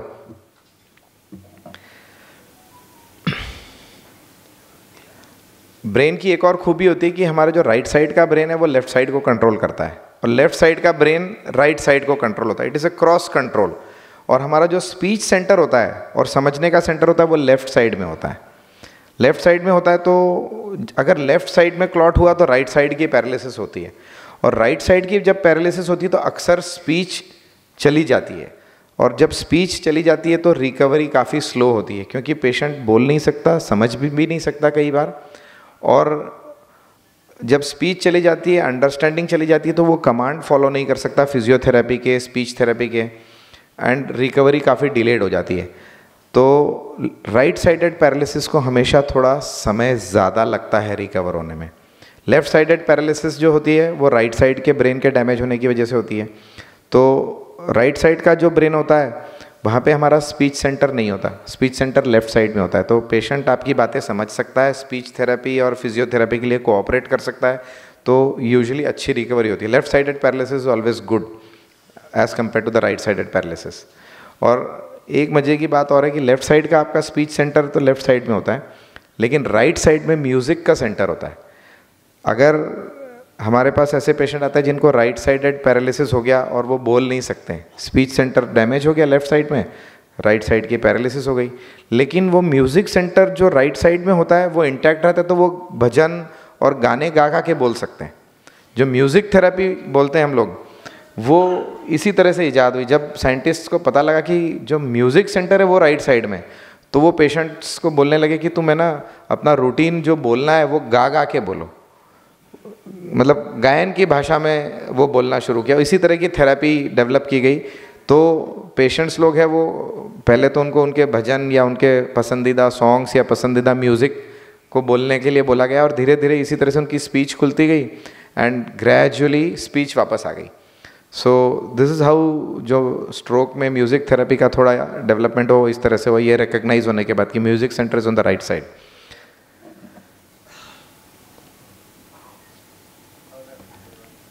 कभी कभी जो स्ट्रोक है वो हमारे छोटे मगज को, जो सेंट्रल पार्ट ऑफ ब्रेन है जिसको छोटा मगज बोलते हैं, तो उस एरिया की ब्लड सप्लाई अगर कट ऑफ हो जाए तो अलग तरीके के सिम्टम्स आते हैं। उसमें मोस्ट इंपॉर्टेंट सिम्टम मैंने आपको पहला बताया, बी फास्ट वाला बी, बैलेंस। और दूसरे सिम्टम्स हैं सीवियर अचानक से चक्कर आना, चक्कर के साथ में वॉमिटिंग होना और बैलेंस का चले जाना। जो मेड्यूला नाम का हमारा ब्रेन का एक एरिया होता है, उसकी अगर ब्लड सप्लाई कट ऑफ हो जाए तो बैलेंस तो जाता ही जाता है, आवाज़ बदल जाती है, चेंज ऑफ स्पीच हो जाता है और सीवियर वॉमिटिंग और सीवियर गिडीनेस, वर्टाइगो, चक्कर शुरू हो जाते हैं। 90% ऑफ द वर्टाइगो कान की वजह से ही होते हैं। इसलिए वर्टाइगो अगर अचानक से आए तो सतर्क जरूर हो जाना है, लेकिन अगर उस वर्टाइगो के साथ आप पैदल सही चल रहे हैं तो चांसेस हैं कि वो कान की वजह से है। लेकिन वर्टाइगो की वजह से पता पड़ा कि चल ही नहीं पा रहे हैं तो वो स्ट्रोक होने की प्रबल संभावना है। तुरंत डॉक्टर के पास भागिए, डोंट वेस्ट टाइम। वर्टाइगो के साथ बैलेंस गया, बैलेंस वॉज फॉर बी, जो पहले बताया मैंने आपको, बैलेंस गया वर्टाइगो के साथ, स्ट्रोक पहले सोचिए, डॉक्टर के पास भागिए। इम्पेयर्ड बैलेंस एंड कोऑर्डिनेशन, और जो हमारा छोटा मगज होता है वो हमारे गले की नसों को कंट्रोल करता है, तो हमारी स्वॉलोइंग डिफ़िकल्टी बढ़ जाती है। अचानक से आदमी पानी पिलाने लगे तो ठसका लग जाता है, खाना खिलाने लगे तो उतरता नहीं है, तो अचानक से स्वॉलोइंग डिफ़िकल्टी आ गए तो वो छोटे मगज के स्ट्रोक का एक लक्षण होता है। तो ये तो सारे मैंने आपको लक्षण बताए जिससे आप पहचानेंगे कि आपको क्या हुआ है। स्ट्रोक के कॉमन लक्षण जो आपको एकदम दिमाग में फिट कर लेने हैं। And be fast, that is the word you need to remember. अब आते हैं हम ट्रीटमेंट पे। क्या स्ट्रोक का ट्रीटमेंट उपलब्ध है? 1996 के पहले रूटीन दवाइयाँ, रूटीन मेडिसिन थी जो क्लॉट प्रिवेंशन, जो क्लॉट बन गया है, नया क्लॉट नहीं बने उस पर फोकस करती थी। लेकिन 96 के बाद ट्रायल्स हुए। 96 में पहला ट्रायल आया यूएस में जिसमें ऐसी क्लॉट डिसॉल्विंग मेडिसिन को अप्रूव किया गया, जिसमें बड़े रिगरस ट्रायल्स के बाद में पता लगा कि ये डेफिनेटली हेल्प करती है। और वो मेडिसिन इंडिया में आने लगी अराउंड आफ्टर 10 ईयर्स, 2006-2007 में वो आने लगी, एंड हमारे शहर में भी लगभग उसी टाइम आने लगी। सो वो ट्रीटमेंट जो है वो अवेलेबल हुआ, लेकिन उस ट्रीटमेंट का एक बहुत बड़ा लिमिटिंग फैक्टर था। क्या फैक्टर था? कि अगर वो इंजेक्शन पहले 4.5 घंटे में लगाया जाए तो ही फ़ायदा पहुंचाता है, अगर वो इंजेक्शन 4.5 घंटे के बाद लगाया जाए तो उससे फ़ायदा होने की संभावना नहीं के बराबर होती है। थोड़ा complication rate, for example brain haemorrhage होने की चांस ज़्यादा हो जाते हैं। तो that 4.5 hours time from the beginning of stroke symptom is called the window period. हम उसको विंडो पीरियड बोलते हैं। पहले 4.5 घंटे का जो समय है, it is called the window period. तो जो गोल्डन आवर कहा जाता है, जिसको गोल्डन आवर या गोल्डन टाइम पीरियड कहा जाता है। और इन 4.5 घंटे में भी जो पहला 1.5 घंटा यानी 90 मिनट्स हैं, it is called the platinum or the diamond window period. And उस दरमियान अगर पेशेंट को ट्रीटमेंट मिल जाए तो almost every one of them recovers completely, and you have a living example, Shambhai Gupta. He came within that platinum or diamond period, whatever window period, and by 3rd day he was completely all right, and by 5th day I had discharged him from the hospital. So जितना जल्दी आप पहचानेंगे stroke symptom को, हो सकता है कि आपको वो दवाई उतनी ज़्यादा असर करे। तो आपके हाथ में है कि आप स्ट्रोक को जल्दी पहचानिए ताकि आपको वो दवाई लग जाए, और दवाई लगने के बाद उसका रिजल्ट अच्छे से अच्छा मिले, इसलिए आपको विद इन फर्स्ट 90 मिनट्स वो इंजेक्शन लग जाना चाहिए। How can stroke be treated? Stroke को हम किस तरह से ट्रीट कर सकते हैं? जैसे मैंने बताया, medicines which break the clot and medicines which prevent the development of new clot. तो ये मेडिसिन्स तो हमारे पास बहुत पहले से थी। एस्प्रिन थी जो कि नए क्लॉट को डेवलप होने से बचाती है, it is a preventive medication. लेकिन जो पहला है medicine which break the clot, जो उसका नाम है टिश्यू प्लाज्मिनोजन एक्टिवेटर, TPA बोलते हैं हम उसको, तो वो मेडिसिन क्लॉट को डिसॉल्व करती है, और एस्प्रिन जो है वो नए क्लॉट्स को बनने से रोकती है। सो ये उस टाइप के स्ट्रोक्स में मदद रूप साबित होती हैं जिसमें खून का क्लॉट बना है। और जो हेमरेजिक स्ट्रोक है, यानी कि हेमरेज मीन्स खून की नस फट जाना, उसके लिए क्या ट्रीटमेंट है कि आप सबसे पहले ब्लड प्रेशर को डाउन करिए और वो दवाइयाँ दीजिए जो ब्रेन की स्वेलिंग को बढ़ने से रोकती हैं। या फिर कोई ब्लड थिनिंग एजेंट्स किसी पेशेंट को और किसी कारण से चल रहे हों तो उन मेडिसिन को रोक दीजिएगा, ताकि और वो जो हेमरेज है वो बढ़े नहीं। हेमरेज को कंट्रोल करने के लिए अलग ट्रीटमेंट है, लेकिन हेमरेज की वजह से स्ट्रोक सिर्फ 15% लोगों में होता है। 85% लोगों में क्लॉट बनने की वजह से पैरालिसिस का अटैक आता है, और खाली 15% लोगों में हेमरेज की वजह से पैरालिसिस का अटैक आता है। We will focus more on the ischaemic stroke. Ischaemic stroke means clot बनने की वजह से जो स्ट्रोक होता है उस पर हम ज़्यादा फोकस करेंगे। अगर क्लॉट बना तो हमारा क्या मकसद होता है कि जल्दी से जल्दी जो खून की नली में क्लॉट की वजह से रुकावट आई है उस रुकावट को खोल दिया जाए। लैंडस्लाइड हुई, हाईवे ब्लॉक हो गया, ट्रैफिक जैम चलता रहेगा, तो ट्रैफिक जैम को खोलना है ना। ट्रैफिक जैम खोलना है तो फटाफट बुलडोज़र या क्रेन्स की आवश्यकता पड़ती है, तो यहाँ ये दवाई उस बुलडोज़र और क्रेन का काम करती है, और दैट मेडिसिन इज़ कॉल्ड एक्टिलाइज। जो TPA नाम is the generic name, trade name उसका एक्टिलाइज होता है।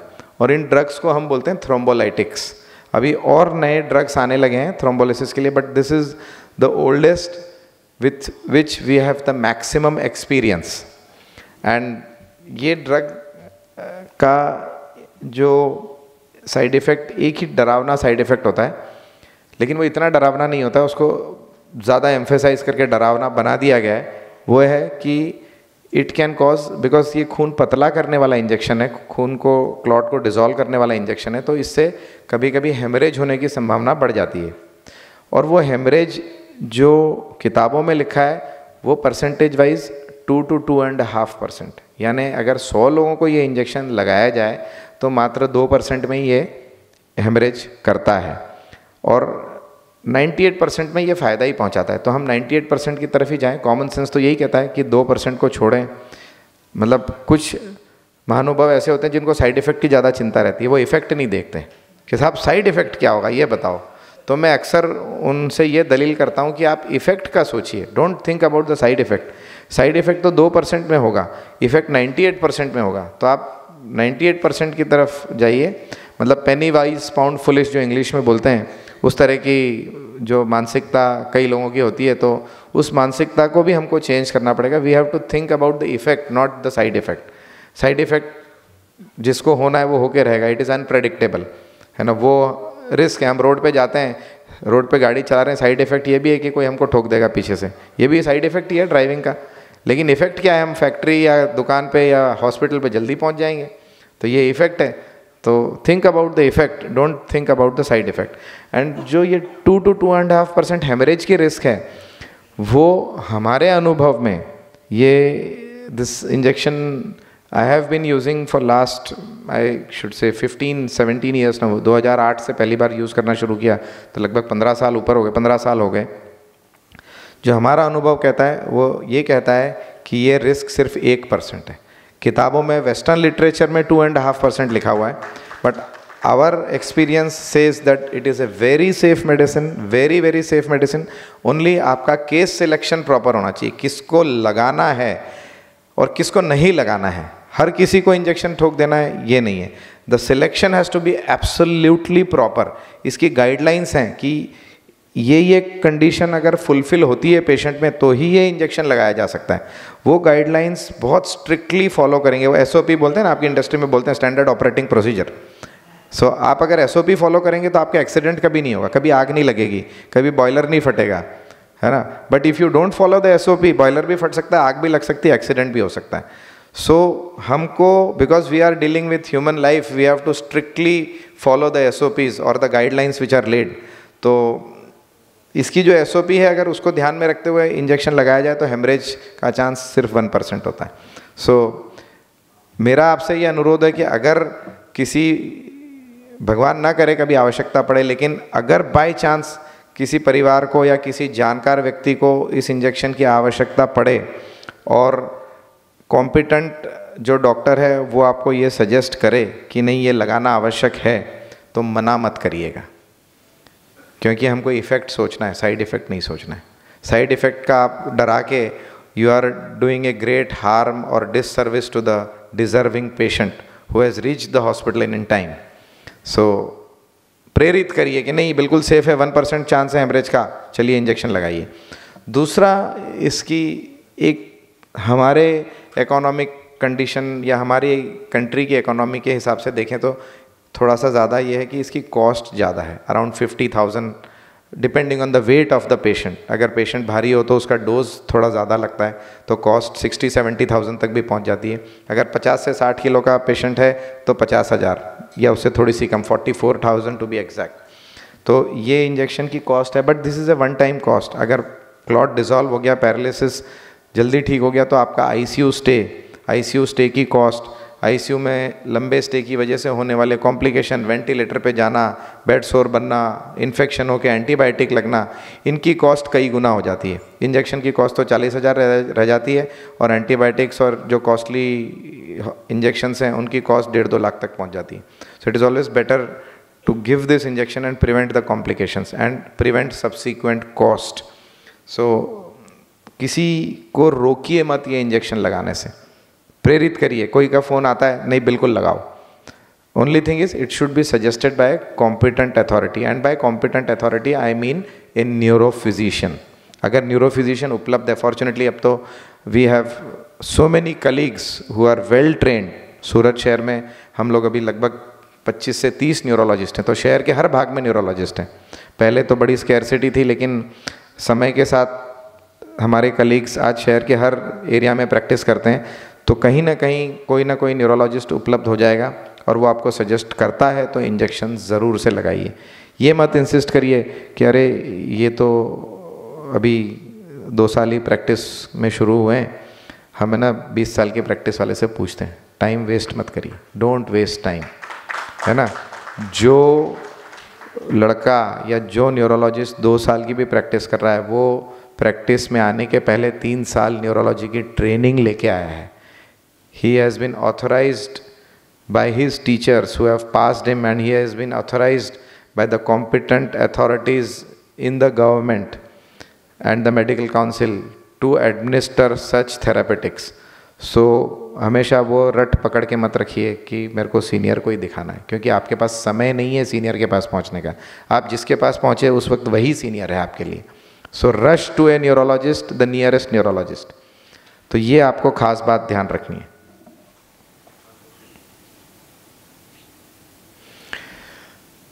द टाइम इज ब्रेन, ये तो मैंने आपको बता ही दिया। Administration of the drug requires a hospital with emergency services, A neurologist and imaging facilities. मैंने शुरुआत में ही आपको बताया था कि ऐसी जगह पहुंचिए जहाँ CT और MRI की व्यवस्था हो। ऐसे हॉस्पिटल शहर में अब बहुत सारे हैं और हर विस्तार में हैं। अडाजन से लेके सिटी से लेके वराछा तक हर विस्तार में ऐसे हॉस्पिटल्स हैं जहाँ MRI नहीं भी हो तो CT तो कम से कम है ही। हमेशा ऐसा मत करिए। कई बार ऐसा होता है कि एक पर्टिकुलर CT स्कैन सेंटर पे हम जाते हैं, हमारे पहचान वाले हैं, वहाँ CT हमारा हो जाएगा, शायद CT सस्ते में हो जाएगा या फ्री में हो जाए। उस मानसिकता से कभी भी प्लेन CT स्कैन सेंटर पे मत जाइए। Rush to a hospital which has a CT scan, क्योंकि CT स्कैन सेंटर पे गए, आपको पता लगा स्ट्रोक हो गया, तो CT स्कैन सेंटर वाला आपके कंसल्टेंट को इन्फॉर्म करेगा, वो कंसल्टेंट फिर न्यूरोलॉजिस्ट को इन्फॉर्म करेगा, फिर आपको किसी दूसरे हॉस्पिटल में रेफ़र किया जाएगा। इस सारे समय में आप उस गोल्डन विंडो पीरियड से बाहर निकलते जा रहे हैं और आपका ब्रेन डैमेज बढ़ता जा रहा है।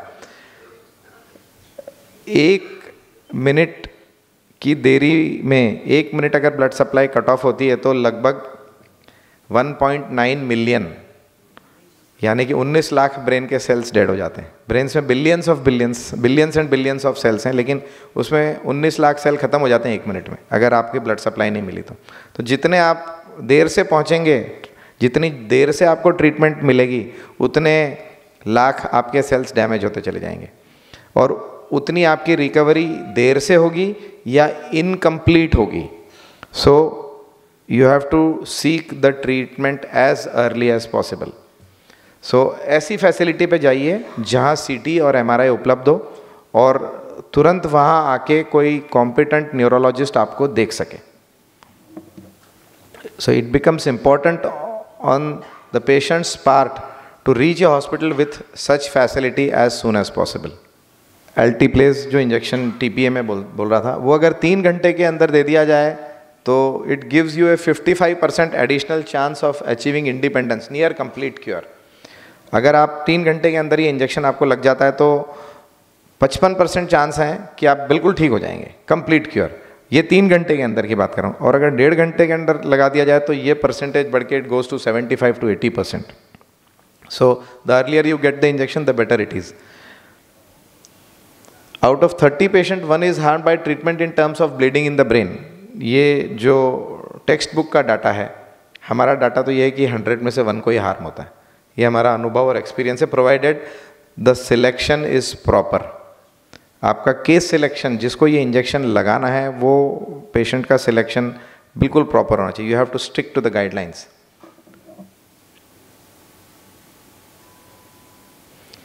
और कौन सी दवाइयाँ हैं जिससे स्ट्रोक को हम प्रिवेंट कर सकते हैं होने से?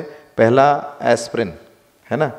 एस्प्रिन जो है वो अगर रेगुलरली लेते रहें तो स्ट्रोक होने के चांसेस बहुत कम हो जाते हैं। और ये TPA वाला इंजेक्शन लगाने के बाद एस्प्रिन हम हर पेशेंट को देते हैं, और 48 घंटे के अंदर स्ट्रोक होते ही दे दी जाए तो लॉन्ग टर्म फ़ायदा इससे काफ़ी होता है। TPA से इमीडिएट फ़ायदा होता है, एस्प्रिन से लॉन्ग टर्म फ़ायदा होता है।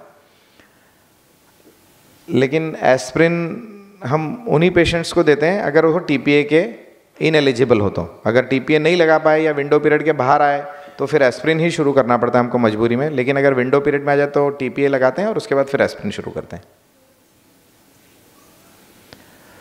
स्ट्रोक के बाद क्या क्या प्रॉब्लम्स हो सकते हैं? स्पीच का, जैसे मैंने बताया है ना, स्पीच अगर ज़बान चली गई तो तुतलाहट आ जाती है, सो स्पीच बंद हो जाती है। लेकिन वो स्पीच को ठीक कराने के लिए म्यूज़िक थेरेपी का सहारा लेते हैं। हाथ और पैर की जो ताकत कम हो जाती है उसको ठीक करने के लिए फिर gradually physiotherapy and rehabilitation exercises. Medicine के साथ साथ रिहैबिलिटेशन भी उतना ही आवश्यक है। प्रॉपर फिजियोथेरेपी, और उसमें भी इनिशियल स्टेज में भले ही फिजियोथेरेपिस्ट को आप घर बुला सकते हैं, लेकिन बेस्ट रिजल्ट तब मिलता है जब आप फिजियोथेरेपी सेंटर पे जाके करवाएं। क्योंकि घर पे व्यक्ति तो आ सकता है, घर पे साधन नहीं आ सकते, इंस्ट्रूमेंट नहीं आ सकते। और इंस्ट्रूमेंट्स के ज़रिए अगर फिजियोथेरेपी कराई जाए तो वो ज़्यादा इफ़ेक्टिव होती है। अब काफ़ी एडवांस्ड इंस्ट्रूमेंट्स भी आ गए हैं जो कि रिकवरी में अच्छी मदद करते हैं। So you have to take the patient to the physiotherapy centre. If अगर उसकी आपकी ट्रांसपोर्टेशन लॉजिस्टिक्स बैठ जाती है तो फिजियोथेरेपी सेंटर पे ले जाइए और वहाँ एक्सरसाइज कराइए।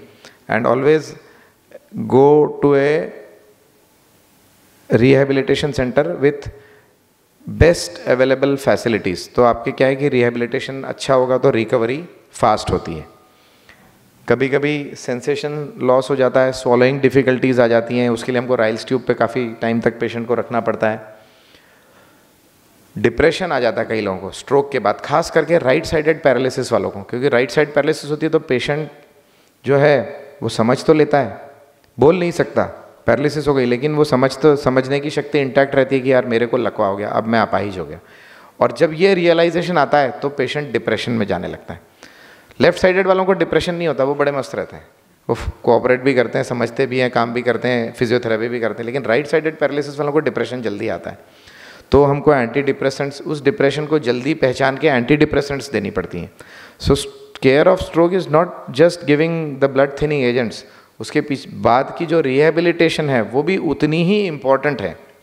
तो डिप्रेशन को ट्रीट करना पड़ता है, ब्लैडर का, यूरिन का और स्टूल का कंट्रोल चला जाता है, उसके लिए हमको कैथेटराइज करना पड़ता है, ब्लैडर ट्रेनिंग, डायपर चेंज समय समय पे, बेड सोर्स का प्रिवेंशन, अगर long standing patient bed ridden है तो उसको एयर बेड देना और वो सब करना, बेड सोर प्रिवेंट करना। सो रिकवरी फ्रॉम स्ट्रोक, यही जो मैंने बताया सारा, rehabilitation, speech therapist, physical therapist, psychiatrist अगर डिप्रेशन है तो, and rehabilitation carries a lot of importance in post stroke treatment. तो अच्छी रिकवरी के लिए रिहैबिलिटेशन बहुत ही आवश्यक है। लॉन्ग टर्म प्रिवेंशन, लकवा हो गया दूसरा नहीं होना चाहिए, आप समय से पहुंच गए, भगवान की दया से छोटा लकवा था, दूसरा नहीं होना चाहिए। दूसरा नहीं हो उसके लिए आपको क्या करना है, जो भी रिस्क फैक्टर्स हैं आपके, ब्लड प्रेशर उसको कंट्रोल करना है, डायबिटीज़ है उसको कंट्रोल करना है, ब्लड थिनिंग एजेंट्स जो आपको प्रिस्क्राइब करी गई हैं, कोलेस्ट्रॉल लोअरिंग मेडिसिन जो आपको प्रिस्क्राइब करी गई हैं वो आपको लेनी है, फिजियोथेरेपी नियमित करानी है। अगर ये दवाइयाँ ब्लड प्रेशर, डायबिटीज़ और ब्लड थिनिंग एजेंट्स वो आप नियमित लेते रहें तो दोबारा लकवा होने के चांस बहुत कम हो जाते हैं, लेस देन 10%। अगर आप स्मोकर हैं, अल्कोहलिक हैं, ओवरवेट हैं, इनको कंट्रोल करना। Smoking is your worst enemy. Smoking blood pressure और डायबिटीज़ से भी खतरनाक चीज़ है, वो अंदर ही अंदर आपके शरीर को खोखला करता चला जाता है। और पेशेंट तो मस्त रहता है, मेरे को डायबिटीज़ नहीं है, मेरे को ब्लड प्रेशर नहीं है, लेकिन स्मोकिंग करता है तो स्मोकिंग से जो ब्रेन के अंदर की ब्लड वेसल्स हैं वो सिकुड़ने लगती हैं और तुरंत क्लॉट हो जाता है वहाँ पे। तो स्मोकिंग इमीडिएटली बंद करना है। क्रॉनिक अल्कोहलिक्स को अल्कोहल बंद करनी है। ओवरवेट लोगों को वेट कंट्रोल करना है। एक रेगुलर एक्सरसाइज प्रोग्राम शुरू करना है, because exercise it is well proven and well documented कि exercise decreases the incidence of stroke. So ये सारी जो पोस्ट स्ट्रोक के बाद की चीज़ें, दोबारा स्ट्रोक ना हो। अगर दुनिया के सारे व्यक्ति, सारे पेशेंट्स डॉक्टर का कहा मानने लग जाएं कि डायबिटीज़ की दवाई बंद मत करना, ब्लड प्रेशर की दवाई बंद मत करना, एस्पिरिन बंद मत करना, वज़न उतार लेना, ये सारी चीज़ें अगर 100% सारे पेशेंट मानने लग जाएं तो सब डॉक्टरों की प्रैक्टिस आधी हो जाएगी। बिलीव मी, इतने आधे पेशेंट हमारे पास ऐसे आते हैं जो डिफ़ॉल्टर्स होते हैं, दवाई बंद कर दी, सब मेरे तो क्या ब्लड प्रेशर मुझे थोड़ी होगा, डायबिटीज़ कंट्रोल में आ गया, अब तो मैं ठीक हूँ, पता पड़ा वो 400 शुगर के साथ आ रहा है। बीपी की दवाई ली थी सब, अब अच्छा लग रहा है, दवाई बंद कर दी, 150-200 बीपी के साथ आ रहा है। So take your medicine regularly. तो अगर आप रेगुलर मेडिसिन रहेंगे तो बचे हुए रहेंगे। How can you reduce the risk of stroke, ये मैं बता चुका हूँ, just reinforce. Lower your blood pressure if it is high, keep your blood sugar as normal as possible, lower your cholesterol, stop smoking, बिल्कुल cigarette बंद कर दीजिए, do something active for at least 30 minutes, regular exercise, lose weight and eat a diet rich in fruits, vegetables and low fat dairy products. Fruits, vegetables और nuts पे जोर रखिएगा। जो trans fat है, कचौरी, समोसा, वो ज़्यादा मत खाइए, क्योंकि वो अक्सर एक ही तेल में बार बार तले जाते हैं। घर की बात अलग है, और घर में रोज़ कचौरी समोसा बनता नहीं, अक्सर बाहर से ही आता है। और बाहर क्या होता है कि जो पहली बार तेल में तला गया, दूसरा जो समोसे का लॉट है या कचौरी का, वो उसी तेल में तला जाएगा, और एक बार तलने के बाद उस तेल में ट्रांस फैट बन जाते हैं। Trans fats are much more harmful to the body.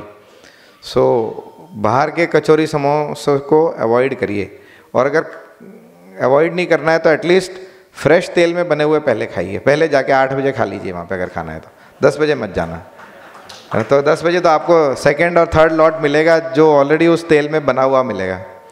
तो अतुल बहुत अच्छे से जानता है, मैं कचौरी कभी कभी मंगवाता हूँ तो ऐसे ही बना के लाता, फर्स्ट लॉट में मंगा के लेके आता, पहले लॉट के तेल की बना के लेके आता, बनवा के लेके आता है। So diet should be low in meats, sweets and refined grains. Refined grains means मैदा का कम से कम सेवन होना चाहिए।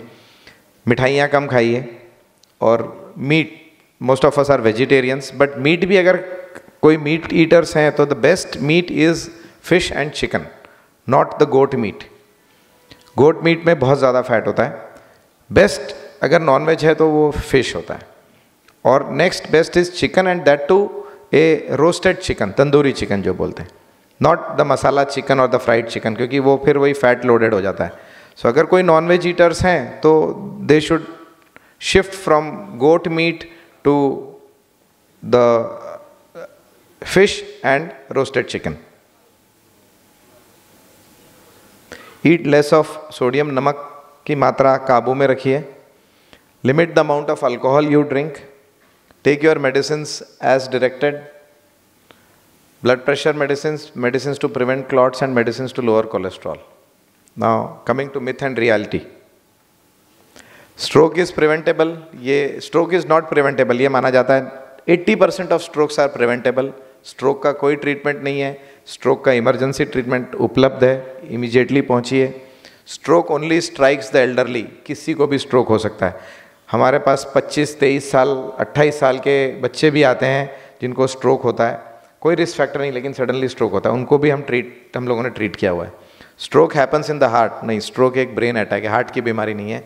Stroke recovery ends after 6 months, stroke recovery 6 महीने बाद बंद नहीं होती, ये लाइफ टाइम चलती रहती है। अगर आपने प्रॉपर रिहेबिलिटेशन रखा तो धीरे धीरे धीरे लंबे समय तक 2 साल, 3 साल, 5 साल तक रिकवरी दिखती है। So be stroke smart. The last part of stroke is reduce stroke risk, recognize stroke symptoms and respond at the first sign of stroke. Call 108, 108 को बुला लीजिए। अगर आपके पास कोई साधन नहीं है, घर के मेल मेंबर्स या जो ड्राइव करके नहीं ले जा सकते आपको हॉस्पिटल तक, तो वेट मत करिए, हॉस्पिटल से भी एम्बुलेंस मत बुलाइए, क्योंकि एम्बुलेंस हॉस्पिटल से आएगी, वहाँ ड्राइवर ढूंढा जाएगा पहले एम्बुलेंस का, फिर वो पहुँचेगा आपके पास, उस एम्बुलेंस के लिए एक डॉक्टर ढूंढा जाएगा। 108 सरकार ने इतनी बड़ी व्यवस्था, इतनी अच्छी व्यवस्था खड़ी करी है। आप 108 फ़ोन करो, लोकेशन भेजो मोबाइल पे, तुरंत हॉस्पिटल 108 आपके पास पहुँच जाएगी। तब तक ये डिसाइड कर लो कि हमको नियरेस्ट कौन से ऐसे हॉस्पिटल में पहुंचना है जहाँ CT, MRI और न्यूरोलॉजिस्ट मिलेगा, वहाँ पहुंच जाइए। So call 108 immediately. Okay, so this finishes with stroke. 15 minute और थोड़ा सा एपिलेप्सी के बारे में, if everyone is willing. Okay, fine. Epilepsy and मिर्गी, इसके बारे में भी बहुत ज़्यादा भ्रांतियाँ हैं हमारे समाज में, बड़े सोशल स्टिग्मा है कि ये मिर्गी है, ये तो बिल्कुल नाकामा व्यक्ति हो गया, निकम्मा व्यक्ति हो गया, कुछ ज़िंदगी में नहीं कर सकता, कुछ नहीं हो सकता इसका, है ना। सोशल उसको डिस्कार्डेड मान लिया जाता है। But let me tell you, इतिहास भरा पड़ा है ऐसे लोगों से जो कि एपिलेप्टिक थे और जिन्होंने गजब के कारनामे किए। शुरुआत करता हूँ मैं जूलियस सीजर से। जूलियस सीजर, जिसने रोमन साम्राज्य की सीमाएं कहाँ कहाँ तक इंग्लैंड से लेके पूरे यूरोप में फैला दी थी, रोम से निकलता हुआ। Julius Caesar was epileptic. उसके बाद हम ग्रीक फिलोसोफर के पास जाएं तो सोक्रेटिस, सुकरात जिसको बोलते हैं, सुकरात वॉज एपिलेप्टिक। फिर और थोड़ा सा हिस्ट्री में नीचे आए, नेपोलियन बोनापार्ट, जिसने पूरे यूरोप को फतेह कर लिया था, ही वॉज एन एपिलेप्टिक। तो ये 3 महानुभाव जिन्होंने संसार की विजय कर ली थी एक तरह से, वो तीनों एपिलेप्टिक थे। सो एपिलेप्सी इज़ नॉट ये बंधन नहीं है, ये एपिलेप्सी वालों ने तो बड़े महान काम किए हैं। तो अक्सर मैं एपिलेप्टिक्स को ऐसे इनकरेज करता हूँ कि तो महान लोगों की श्रेणी में आ गया भैया, महान। और स्पोर्ट्समैन अगर देखा जाए, हु हैव रिवील्ड कि हम एपिलेप्टिक्स हैं। हम लोग being a cricket loving nation, हम लोग क्रिकेट तो बहुत रेगुलरली देखते हैं। और आज से कुछ साल पहले, few years back, south Africa का एक क्रिकेटर हुआ करता था जो कि अपने टाइम का बेस्ट फील्डर माना जाता था, Jonty Rhodes. Jonty Rhodes is an epileptic. वो रोज़ एपिलेप्सी की दवाई खाता, आज भी खाता, उस टाइम भी खाता था। और अगर आप क्रिकेट के शौकीन होंगे और उस ज़माने में देखा होगा क्रिकेट, तो कैसे चीते की तरह छलांग लगा के ही यूज्ड टू फील्ड, बॉल रोकता था, कैचेस पकड़ता था। तो जॉन्टी रोड्स जैसा अभूतपूर्व क्रिकेटर भी एपिलेप्टिक है, तो भी वो इतना अभूतपूर्व क्रिकेटर बन गया। लिएंडर पायस जो हमारा टेनिस स्टार है, टेनिस प्लेयर है, ही इज़ एन एपिलेप्टिक। सो मतलब, एंड घर की बात करूं, my younger brother was an epileptic. मेरा सगा छोटा भाई, उसको बचपन में एपिलेप्सी थी, 3 साल दवाई खाई। He did his engineering from SVNIT, he did his masters in computer engineering, और आज वो US की एक बहुत बड़ी कंपनी में वाइस प्रेसिडेंट है। मतलब वो मेरे जैसी 4 INS बना सकता है। He is at such a position. So घर की बात बता रहा हूँ मैं। So epilepsy is not a stigma. Epilepsy is it completely treatable disease, जिसका पूरी तरह से इलाज संभव है। So ये आप लोगों को जानना आवश्यक है। खास करके 50 साल से उम्र की महिलाएं जो अब सास बनने वाली हैं, इनके लिए मैं एड्रेस कर रहा हूँ। किसी कोई बहुत अच्छा रिश्ता है, कुदरत की वजह से कोई बच्ची, बड़ी भली बच्ची है, अच्छे घर की बच्ची है, एपिलेप्सी है तो है, दवाई चल रही है। अगर बच्ची संस्कारी है, अच्छी है, उसकी एपिलेप्सी कंट्रोल में है, तो उस रिश्ते को नामंजूर मत करिए, अगर वो कंपैटिबल रिश्ता है तो, क्योंकि एपिलेप्सी ट्रीटेबल है। ये खास करके है ना, लड़कियों की तरफ डायरेक्टेड थॉट प्रोसेस होता है, और उस लड़की को एपिलेप्सी है, उसको क्यों बहू बनाए? आपके लड़के को एपिलेप्सी होती तो भाई साहब कोई उसको दामाद बनाता? आप तो डिस्क्लोज करते नहीं कि उसको एपिलेप्सी है, चुपचाप शादी कर देते। फिर हमारे समाज की रचना ऐसी है कि जो लड़की है वो बेचारी घर पे आती है और मजबूरी में सहन करती है सब।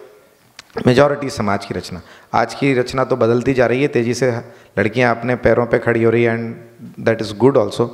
बट दोनों तरह से सोचना है, उन माओं को जो दामाद को वेलकम करने वाली हैं और उन माओं को जो बहू को वेलकम करने वाली, कि एपिलेप्सी एक सोशल स्टिग्मा नहीं है, ये ट्रीटेबल डिसीज़ है, और अगर रिश्ता कंपैटिबल है तो ज़रूर करिए, क्योंकि एपिलेप्सी के कंट्रोल के लिए ऐसी दवाइयाँ उपलब्ध हैं जो कि प्रेगनेंसी भी अलाउ करती हैं, प्रेगनेंसी में भी बिल्कुल सेफ दवाइयाँ हैं। फैमिली लाइफ में कोई, मैरिटल लाइफ में कोई प्रॉब्लम नहीं आती उन दवाइयों से, ना ही एपिलेप्सी से उन मैरिटल लाइफ में प्रॉब्लम आती है, ना ही सेक्सुअल रिलेशंस में प्रॉब्लम आती है। It is absolutely treatable disease with good medicine. एक छोटे बच्चे को मैं बुलाता हूँ, पाड़ी, क्या नाम, सुमन, इधर see this child, he is absolutely normal child. आपको देखने से कुछ लगता नहीं है कि इसको एबनॉर्मल है, इसमें कुछ है। ये बच्चा आज 12 साल का है, और जब ये 5 साल का छोटा सा था, इतना इस पोडियम की हाइट से भी छोटा था, he was referred by someone. इसके पिताजी विनय भाई की मिल में काम करते हैं, और उनके मास्टर ने भेजा, विनय भाई ने भी नहीं बोला था, इनके मास्टर ने भेजा था कि भाई वो विनय भाई के मित्र हैं, तुम वहाँ चले जाओ। और ही केम इन ए वेरी बैड शेप, बिल्कुल अंडरस्टैंडिंग कैपेबिलिटी नहीं थी, 5 साल का बच्चा था, मल्टीपल एपिलेप्टिक फिट्स आते थे, और बड़ा डेस्ड सा, ऐसा खोया खोया सा रहता था। आज ये बच्चा 5वीं कक्षा में पढ़ता है, he is 12 years old and absolutely well controlled epileptic. तो कैसा है तू? अच्छा है। अच्छा है, तबीयत ठीक है, चलो गुड, जाओ। सो सी दिस, मैंने तो इसको बुलाया नहीं था, इसको कहीं से पता पड़ा तो ये आ गया, तो मैंने कहा चल I will give you example, give everybody example कि ये बिल्कुल नॉर्मल बच्चा भी, and his epilepsy is excellently controlled, very well controlled. So epilepsy, मिर्गी, खैंच, गुजराती में खैंच बोलते हैं, इंग्लिश में फिट्स बोलते हैं, हिंदी में मिर्गी बोलते हैं। और ये ब्रेन में एक्सेसिव इलेक्ट्रिकल एक्टिविटी की वजह से होती है, ब्रेन में बिजली की तरंगें ज़्यादा मात्रा में निकलती हैं, और सडनली वो इलेक्ट्रिकल एक्टिविटी मिर्गी के दौरे के रूप में शरीर से बाहर निकल जाती है। इसमें कई टाइप्स की एपिलेप्सी होती है, मोस्ट कॉमन और सबसे डरावनी होती है जनरलाइज्ड एपिलेप्सी, जिसमें आदमी आंख ऊपर चढ़ जाती है, हाथ इस तरह से हिलते हैं और ज़बान कट जाती है, दांत भिज जाते हैं और पेशेंट बेहोश होकर गिर जाता है। इसको हम जनरलाइज्ड एपिलेप्सी बोलते हैं। पार्शियल एपिलेप्सी, जिसमें खाली एक हाथ या मुंह का टेढ़ापन होता है और वो बिना लॉस ऑफ कॉन्शियसनेस है, उसमें आदमी का होश नहीं खोता और एक हाथ या एक पैर या मुंह का हल्का सा टेढ़ापन थोड़ी देर चलता है, 2-3 मिनट तक, और फिर ठीक हो जाता है, तो इसको हम पार्शियल एपिलेप्सी बोलते हैं।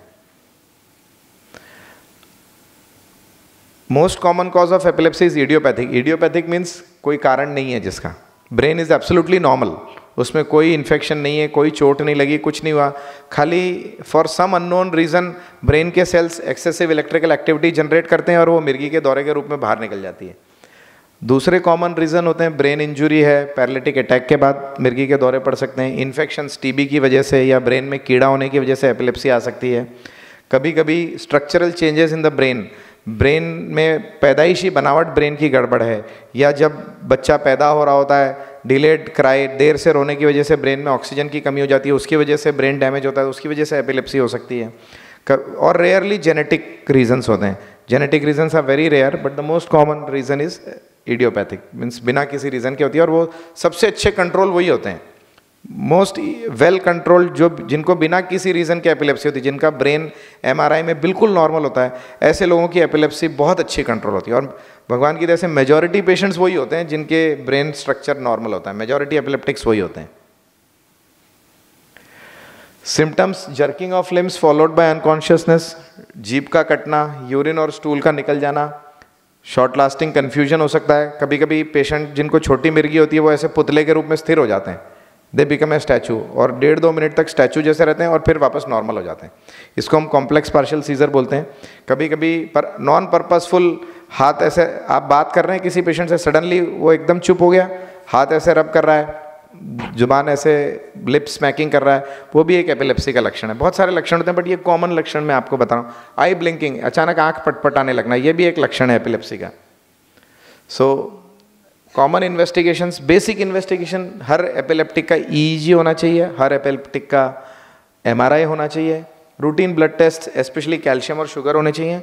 और अगर सब कुछ नॉर्मल है और एपिलेप्सी एकदम अनकंट्रोल्ड है तो हम उन रेयर पेशेंट्स की जेनेटिक स्टडीज़ भी करवाते हैं to find out any genetic cause of epilepsy, क्योंकि जेनेटिक कॉज ऑफ एपिलेप्सी अगर होता है तो उनका ट्रीटमेंट लाइफ लॉन्ग चलता है, उनका कंट्रोल 100% नहीं होता, थोड़ा डिफिकल्ट टू कंट्रोल एपिलेप्सीज होती हैं वो। Treatment is by medications. आज हमारे पास लगभग 25 से 30 तरह की मेडिसिन उपलब्ध हैं एपिलेप्सी को कंट्रोल करने के लिए। और कुछ टाइप की एपिलेप्सीज जिनमें ब्रेन की बनावट में गड़बड़ है, जिनको हम मीजियल टेम्पोरल स्क्लेरोसिस या कॉर्टिकल डिस्प्लेजिया बोलते हैं, उन एपिलेप्सीज को सर्जरी के ज़रिए भी ठीक किया जाता है। तो वो ब्रेन का डैमेज्ड पार्ट हम निकाल देते हैं सर्जरी से, और वो एपिलेप्सीज सर्जरी करने के बाद काफ़ी अच्छी कंट्रोल में आ जाती है। हम उसको एपिलेप्सी सर्जरी बोलते हैं। And now it is being done in Surat also. हम लोग सूरत में भी करते हैं। आज से कुछ साल पहले तक सिर्फ जो बड़े सेंटर्स थे, बॉम्बे, एम्स दिल्ली, श्री चित्रा त्रिवेंद्रम, बट जब वहाँ से ट्रेन होके हमारे कलीग्स आने लगे तो they have started performing these surgeries in Surat also. So Surat में भी ये सर्जरी होती है। So take home message, epilepsy is treatable. सबसे मेन चीज़, anti epileptic medications can be stopped after 3 years of being fit free. अगर 3 साल आपने नियमित दवा ली और आपको एक भी फिट नहीं आया तो टेपर करके दवा बंद हो जाती है। और 100 में से 70 लोगों की, 10 में से 7 लोगों की दवाएं हमेशा के लिए बंद हो जाती हैं। 30% की दवाएं लाइफ लॉन्ग चलती हैं, लेकिन 70% की दवाएं हमेशा के लिए बंद हो जाती हैं। 70%, some of the patients can be cured by surgery, and marriage and pregnancy is possible in epileptic patients also. So that is the most important take home message which I want to convey. Thank you for your kind attention. आपने इतनी attention देके सुना, इसके लिए मैं आपका thank you. बहुत ही सुंदर। आपकी जानकारी के लिए बता दूं कि ये मेडिकल अवेयरनेस सेमिनार खाली इन्फॉर्मेशन बेस्ड होते हैं। हम लोग यहाँ कोई ट्रीटमेंट नहीं करते हैं, उसके लिए आपको अच्छे डॉक्टर्स के पास जाना होता है। इसके बाद हमारा नेक्स्ट सेमिनार कैंसर के ऊपर होगा, फिर गैस्ट्रोएंट्रोलॉजी पे होगा, फिर से अब ये सीरीज़ चालू हो गई है। समय समय पर आपको इसकी सूचना देते रहेंगे। आप सब ज़रूर आके अटेंड करिए और लोगों को उत्साहित करिए। दूसरा, हमने अभी एक यूट्यूब चैनल चालू किया है जिसमें आप लोग सब्सक्राइब करेंगे तो उससे भी आपको इन्फॉर्मेशन मिलेगी। तो वो जो लाइव लिंक भेजी है वो भी अपने जो परिचित सूरत के बाहर हैं उनको भेजिए उस चैनल की, और उसको सब्सक्राइब करिए। और बिल्कुल ही शॉर्ट में कोई 1-2 अगर इम्पोर्टेंट क्वेश्चन हो इस टॉपिक से रिलेटेड तो हाथ रेस करें, क्योंकि 5 ही मिनट हम लोग क्वेश्चन आंसर सेशन करेंगे, खाली important related to this topic only. Question answer session only for 5 minutes, 2 से 3 क्वेश्चन। सर, ये मैं कहना चाहता हूँ कि जैसे अगर किसी को लगे कि स्ट्रोक हो चुका है, अगर वो नहीं घर में कोई हो, कुछ हो, तो एस्प्रिन की गोली उनको दी जा सकती है क्या? अगर स्ट्रोक नहीं हो और स्ट्रोक हो गया और कुछ भी आपके पास उपलब्ध नहीं है, तो एक बार के लिए एस्प्रिन की गोली दी जा सकती है।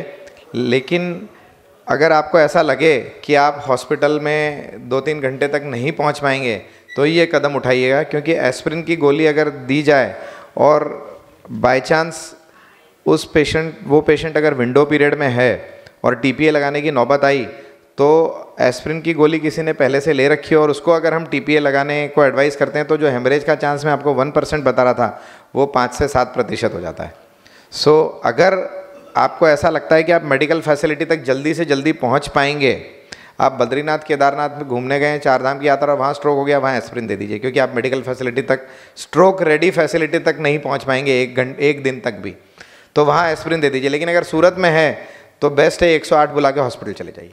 और सर अभी आपने बताया कि मिर्गी में जो खींच हो जाता है, चेहरे हो जाता है, तो वो सिमिलरिटी होती है क्या दोनों में? अगर कहीं आदमी को कन्फ्यूज हो कि ये मिर्गी है और ब्रेन स्ट्रोक हो, तो वैसी स्थिति में सर क्या करना चाहिए आदमी को? ब्रेन स्ट्रोक और मिर्गी जो है वो मुंह टेढ़ा होके उसमें यूजुअली जर्की मूवमेंट्स आते हैं हाथ के और चेहरे के, और स्ट्रोक में कभी भी जर्की मूवमेंट्स नहीं आते हैं। फिर भी अगर आपको डाउट है तो तुरंत आप मेडिकल फैसिलिटी पहुंचिए। वहाँ जो ये जर्की को क्या है, एक मिनट, जर्क मतलब झटका, इस तरह से झटका लगता है। ठीक है सर, बहुत चेहरे को भी झटका लगता है। ठीक है सर, धन्यवाद। ऐसे करके चेहरे को भी झटका लगता है। मेरे क्वेश्चन मिर्गी के लिए है कि जैसे किसी को मिर्गी का दौरा पड़ा तो इमीडिएट उसको कुछ अपन उसको रिलैक्स करने के लिए कुछ कर सकते हैं क्या? पहला क्वेश्चन ये है। दूसरा क्वेश्चन, जस्ट होल्ड ऑन, मैं पहले क्वेश्चन का उत्तर पहले देता हूँ। अगर किसी को मिर्गी का दौरा पड़ा तो इमरजेंसी ट्रीटमेंट में सबसे पहले तो उसको करवट पे सुला देना है। पहले उसको खड़े नहीं रखना है, तुरंत ज़मीन पे लिटा के करवट पे सुला देना है, क्योंकि मिर्गी के दौरे के बाद अक्सर उल्टी होती है, और आपने अगर पेशेंट को सीधा सुला रखा है तो जो वॉमिटिंग होगी वो पूरी मुंह से बाहर नहीं निकल पाएगी और यहाँ मुंह में इकट्ठे होकर वो लंग्स में चली जाएगी और निमोनिया हो जाएगा। तो तुरंत करवट पे सुला दीजिए, ताकि अगर वॉमिटिंग हो तो वो चेहरे के एक साइड से सारा वॉमिटिंग बाहर निकल जाएगा। और मिर्गी के दौरे के बाद पेशेंट अमूमन खुद ब खुद ही 5-10 मिनट में होश में आ जाता है। जो क्रॉनिक एपिलेप्टिक्स होते हैं उनको हम एक स्प्रे एडवाइस करते हैं नाक में डालने वाला, एज ए प्रिकॉशन, कि एक बार अगर मिर्गी का दौरा पड़े तो तुरंत वो स्प्रे नाक में लगा दिया जाता है। बट ये फर्स्ट टाइम एपिलेप्टिक्स के लिए नहीं है, ये रिकरेंट एपिलेप्सी जिसको होती है उसको हम एडवाइस करते हैं। तो फर्स्ट एंड फॉरमोस्ट इज ज़मीन पे लेटाइए, करवट पे लेटाइए, मुंह में कुछ ठूंसिए मत, क्योंकि आप चम्मच डालेंगे कुछ डालेंगे तो वो ज़्यादा नुकसान पहुंचाएगा। आपकी उंगली तो बिल्कुल मत डालना, क्योंकि उंगली कट जाएगी। अगर कुछ डालना है और उपलब्ध है तो आपका रुमाल या कपड़ा डाल सकते हैं, जिससे शायद उसका टंग बाइट होना बच जाए, पर नो मेटल नो फिंगर्स। इसमें एक और चीज़ है, पहले ज़माने में बोलते थे कि मिर्गी का दौरा आया तो पैर ऊपर कर दो, और कोई चप्पल नहीं सूंघाना, कोई प्याज नहीं सूंघाना। मोस्ट इंपॉर्टेंट, चप्पल भी नहीं सूंघाना और प्याज भी नहीं सूंघाना, है ना। वो चप्पल और प्याज सूंघाने से कुछ नहीं होता, वो मिर्गी अपने आप ही बंद हो जाती है और क्रेडिट चप्पल और प्याज को मिल जाता है। सर दूसरा क्वेश्चन इसी से रिलेटेड है कि जैसे आपने बताया क्रॉनिक मतलब कोई मिर्गी का दौरा 5 मिनट 7 मिनट 8 मिनट तक चलता है और उसके बाद में जैसे उसको सांस लेने में तकलीफ महसूस होती है, तो ऐसा कोई ट्रीटमेंट इमीडिएट कोई मेडिसिन या ऐसा कुछ कि जिससे वो रिलैक्स हो सके, उसकी तबीयत बिगड़े नहीं? वही मैंने आपको जो बताया कि एक स्प्रे आता है नेज़ल स्प्रे, वो हम जिनको रेगुलरली एपिलेप्सी आती है या जो एपिलेप्टिक होते हैं उनको हम वो स्प्रे रखने के लिए एडवाइस करते हैं। लेकिन जिसको फर्स्ट टाइम एपिलेप्सी आया या आप किसी व्यक्ति को देख रहे हैं, मार्केट गए, घर गए या थिएटर में गए, मॉल में गए, वहाँ किसी को देखा तो किसी के पास वो स्प्रे नहीं होगा, तो the least you can do is put him in A lying down position, करवट पे सुलाइए और उसके कपड़े थोड़े ढीले कर दीजिए, एटलीस्ट शर्ट के ऊपर के 2-3 बटन खोल के, और करवट पे सुला दीजिए और 108 को फ़ोन करके तुरंत हॉस्पिटल उसको रवाना करिए। इसी से 2 मिनट सर, मतलब अगर किसी को 5-7-10 मिनट आता है तो वो मेडिकल कंडीशन के अंदर में वो कितना सीरियस है, हॉस्पिटल ले जाना चाहिए कि वो? बिल्कुल ले जाना चाहिए, बिल्कुल ले जाना चाहिए, उसको रुकना है ही नहीं आपको, क्योंकि दोबारा कब आए आप प्रेडिक्ट नहीं कर सकते। और मेडिसिन और एपिलेप्टिक्स में हम एक बोलते हैं sudden cardiac arrest, sudden cardiac death, तो एपिलेप्सी में ये भी देखा गया है कि सडनली हार्ट बंद हो जाता है। So don't wait, call 108, take him to the hospital as early as possible, and उसका एक बार ट्रीटमेंट शुरू हो जाए फिर आप घर लेके आ सकते हैं। Okay, thank you sir. Thank you. नमस्ते सर। नमस्ते जी। सर मेरे को महीने भर से जैसे चक्कर आ रहे हैं और इम्बैलेंस जैसा लगता है, तो क्या मुझे न्यूरोलॉजिस्ट को दिखाना? बिल्कुल दिखाना चाहिए, बिल्कुल दिखाना चाहिए, बिल्कुल दिखाना चाहिए। हेलो सर, मैं एवियन पेशेंट हूँ, वो भी एवियन।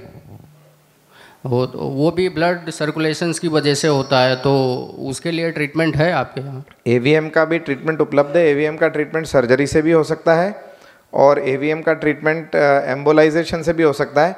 आप कॉम्पिटेंट डॉक्टर को बता के और AVM आपका किस टाइप का है उस हिसाब से देख के ही आपको ट्रीटमेंट सजेस्ट किया जा सकता है। पर ट्रीटमेंट उपलब्ध है और दोनों का ही ट्रीटमेंट सूरत में होता है, कोई बाहर जाने की आवश्यकता नहीं है। न्यूरोलॉजिकल एंड न्यूरोसर्जन दोनों की टीम मिला के इसका ट्रीटमेंट करते हैं। ओके। सर मेरी वाइफ को हेलो, मेरी वाइफ को 12 महीने पहले ब्रेन इंजरी हुई थी और 19 डेज वो कोमा में रही थी। अभी 1 साल से घर में है। उसको अभी स्ट्रोक ऐसा कुछ नहीं है, लेकिन जर्क आने लगता है, तो जर्क की कुछ मेडिसिन है सर? जर्क्स एपिलेप्सी से भी आ सकते हैं, जर्क ब्रेन के दूसरे कंडीशन से भी आ सकते हैं। एपिलेप्सी नहीं है वो, ब्रेन में जो इंजरी हुआ इससे वो अभी से ही चालू है। उसके लिए जो आपके कंसल्टिंग न्यूरोलॉजिस्ट हैं या न्यूरोसर्जन है जिन्होंने ब्रेन इंजरी ट्रीट करी है, उनको ये सिम्टम बता के उसके रेलेवेंट मेडिकेशंस लिखवाइए, क्लिनिकल एग्जामिन करवा के लिखवाइए। सर आप ही आए थे महावीर हॉस्पिटल में। अच्छा, I am sorry, I don't remember. वापस मुझे याद नहीं है, वापस मुलाकात कर लेंगे। Thank you sir. Okay sir, मैं आपसे ये पूछना चाहता हूँ, आपकी सेमिनार मुझे बहुत अच्छी लगी, लेकिन इस सेमिनार में ये तो बता दिया गया कि भाई क्या लक्षण होते हैं होने से पहले शख्स, लेकिन जिनको हो चुका और जो अभी इस दौर से चल रहे हैं उनको विशेष क्या सावधानी रखनी चाहिए, ये बताना जरूरी है सर, ऐसा मैं समझता हूँ। इसके लिए सॉरी अगर ऐसा गलत पूछा तो। जिनको स्ट्रोक हो चुका उनके मैंने लक्षण बताए, दवाइयाँ नियमित लेना मैंने बताया था ना, सारे डॉक्टर। नहीं, विशेष अब क्या विशेष उनको सावधानी रखनी चाहिए? रिहेबिलिटेशन, बढ़िया वाले रिहेबिलिटेशन और फिजियोथेरेपी सेंटर में जहाँ सारी सुविधाएं उपलब्ध हैं, क्योंकि स्ट्रोक का मेडिसिन का समय निकल गया है, मेडिसिन के इफेक्ट का समय निकल गया जो अर्जेंट मेडिसिन देते हैं। स्ट्रोक हो गया, अब हो गए वाले स्ट्रोक को वापस कैसे पेशेंट को खड़ा किया जाए, उसका सबसे बड़ा रोल होता है रिहेबिलिटेशन का। Physiotherapy, speech therapy, competent exercises with good instruments, वो रोल ज़्यादा है। अभी फूड्स में भी कोई बदलाव लेना चाहिए खाने में? लास्ट क्वेश्चन, उसके पहले एक आपकी जानकारी के लिए दे दूं। मुझसे लोग बोलते हैं हाँ मैंने उस व्यक्ति को बता दिया जिसको प्रॉब्लम है, तो मैं उनसे निवेदन करता हूं जिनको समझो न्यूरोलॉजी का सेमिनार है, न्यूरोलॉजी की प्रॉब्लम तो वो तो कोई डॉक्टर के जा रहा है, उसको यहाँ आने की जरूरत नहीं, वो अपने डॉक्टर के जा रहा है। जिस परिवार में कोई प्रॉब्लम नहीं है, जिनके यहाँ सब स्वस्थ हैं, उन लोगों को आके सिम्टम समझना है, वो तो कंसल्टेंट कर रहे हैं। तो कृपया इस सेमिनार को स्वस्थ लोग जरूर आएं, यंगस्टर्स जरूर आएं, जिसमें कि वो उस बीमारी को घर में पकड़ सकें और उनके बड़े बुजुर्ग भाई बंधु का इलाज कर सकें। और हमारा टाइम बाउंड प्रोग्राम होता है तो हम सिर्फ अवेयरनेस देते हैं। इन प्रोग्राम के माध्यम से अभी हमारा टाइम आउट हो रहा है। एक लास्ट क्वेश्चन, ब्लड में स्लॉट क्यों होता है? ब्लड में स्लॉट क्यों होता है? ब्लड में क्लॉटिंग, जो कई बीमारियां होती हैं जिनमें खून गाढ़ा होता है, जैसे ब्लड प्रेशर है, डायबिटीज़ है, खून की नलियां संकड़ी हो जाती हैं, कोलेस्ट्रॉल ज़्यादा होने की वजह से, ब्लड में एक केमिकल होता है होमोसिस्टीन बोलते हैं, उसका लेवल हाई होने से, तो मल्टीपल रीजंस होते हैं क्लॉटिंग होने के। तो वो क्लॉटिंग का रीज़न भी हमको ढूंढना पड़ता है। मेजॉरिटी केसेस में तो डायबिटीज़ या ब्लड प्रेशर होता है, सो उसको कंट्रोल करना आवश्यक है। I think last question and we stop with that. Hello sir, stammering का सर इससे कोई रिलेटेड है क्या sir? Stammering is not a symptom of stroke. Sir stroke के बाद नहीं बोल रहा हूँ, जैसे स्टैमरिंग जिससे कोई स्ट्रोक के बाद, हाँ, स्ट्रोक की वजह से अगर आपकी आवाज़ बंद हो गई है तो वो जब आवाज़ खुलती है धीमे धीमे, तो शुरुआत थोड़ी स्टैमरिंग से होती है और स्पीच थेरेपी से उसको धीमे धीमे धीमे धीमे सुधारा जा सकता है। सर नॉर्मल स्टैमरिंग जो होती है उसके लिए पूछा सर, समझो कोई गाना गा रहा हो तो स्टैमरिंग नहीं होगी, एंड अनलेस ऐसे स्टैमरिंग होती है। ये आप स्ट्रोक के पहले की बात कर रहे हैं या स्ट्रोक के बाद की बात कर रहे हैं? नॉर्मली पूछ रहा हूँ सर। नॉर्मली स्टैमरिंग स्ट्रोक से रिलेटेड नहीं होती, वो डिफरेंट कारण होता है उसका। Thank you sir. याद शक्ति जाने का इससे कोई रिलेटेशन है? स्ट्रोक से याद शक्ति कम हो सकती है। यस। तो डिपेंड करता है कौन से एरिया में स्ट्रोक हुआ है, और मेमोरी सर्किट्स अगर आपके डैमेज हो गए तो याद शक्ति जा सकती है। हाँ, धन्यवाद सर, बहुत अच्छी जानकारी आज आपने दिया है। एक क्वेश्चन मेरा ये है कि आज से 1 वीक पहले मेरे एक दोस्त को ऑफिस में ही उसको 2 दिखने लगे थे, बट वो समझ नहीं पाया था। वो आंख वाले के डॉक्टर के पास गया, उन्होंने फिर न्यूरो के पास भेजा, MRI हुआ, कुछ नहीं निकला, लेकिन एक B12 की कमी बताई गई जो उसकी इलाज की गई। क्या ये B12 की कमी है या B12 की कमी से अचानक डबल नहीं दिखेगा, वो धीरे धीरे होगा। तो लेकिन जो मैंने आपको बताया स्ट्रोक का सिम्टम होता है वो अचानक आता है। तो MRI में नहीं दिखा था? MRI is not 100% sure. MRI उस लेवल तक नहीं पहुंचा है कि वो हर क्लॉट को पकड़ ले। हमारे यहाँ शहर में मैक्सिमम MRI 1.5 और 3 टेस्ला वाले हैं, लेकिन अभी 14-21 टेस्ला तक के MRI रिसर्च सेंटर्स में आ गए हैं, तो वो क्लॉट्स को पकड़ लेते हैं, लेकिन वो भी अभी 100% एक्यूरेसी तक नहीं पहुंचे। सो it is the clinical examination which is most accurate. धन्यवाद सर। ट्रांजिएंट, हाँ उनमें भी हो सकते हैं, बिल्कुल हो सकते हैं। हाँ, कुछ बार जो साइलेंट एरियाज़ हैं वहाँ पे स्ट्रोक नहीं होता है, वहाँ पे अगर क्लॉट हो तो सिम्टम नहीं आता, लेकिन एलोक्वेंट एरियाज़ में अगर क्लॉट हो तो उसका सिम्टम तुरंत आ जाता है। उसके लिए search for the cause of TIA, तुरंत ब्रेन की एंजियोग्राफी कराइए, डायबिटीज़, हाइपरटेंशन, रिस्क फैक्टर्स को ढूंढिए और उन रिस्क फैक्टर्स को कंट्रोल करिए। ठीक, थैंक यू वेरी मच। आप सबको बहुत बहुत आभार। कृपया अगले प्रोग्राम के लिए फिर तैयार रहें, कैंसर के ऊपर गैस्ट्रोएंटेरोलॉजी, और कृपया समय से आएँ, समय से जाएँ। सबको बहुत बहुत धन्यवाद। Thank you very much.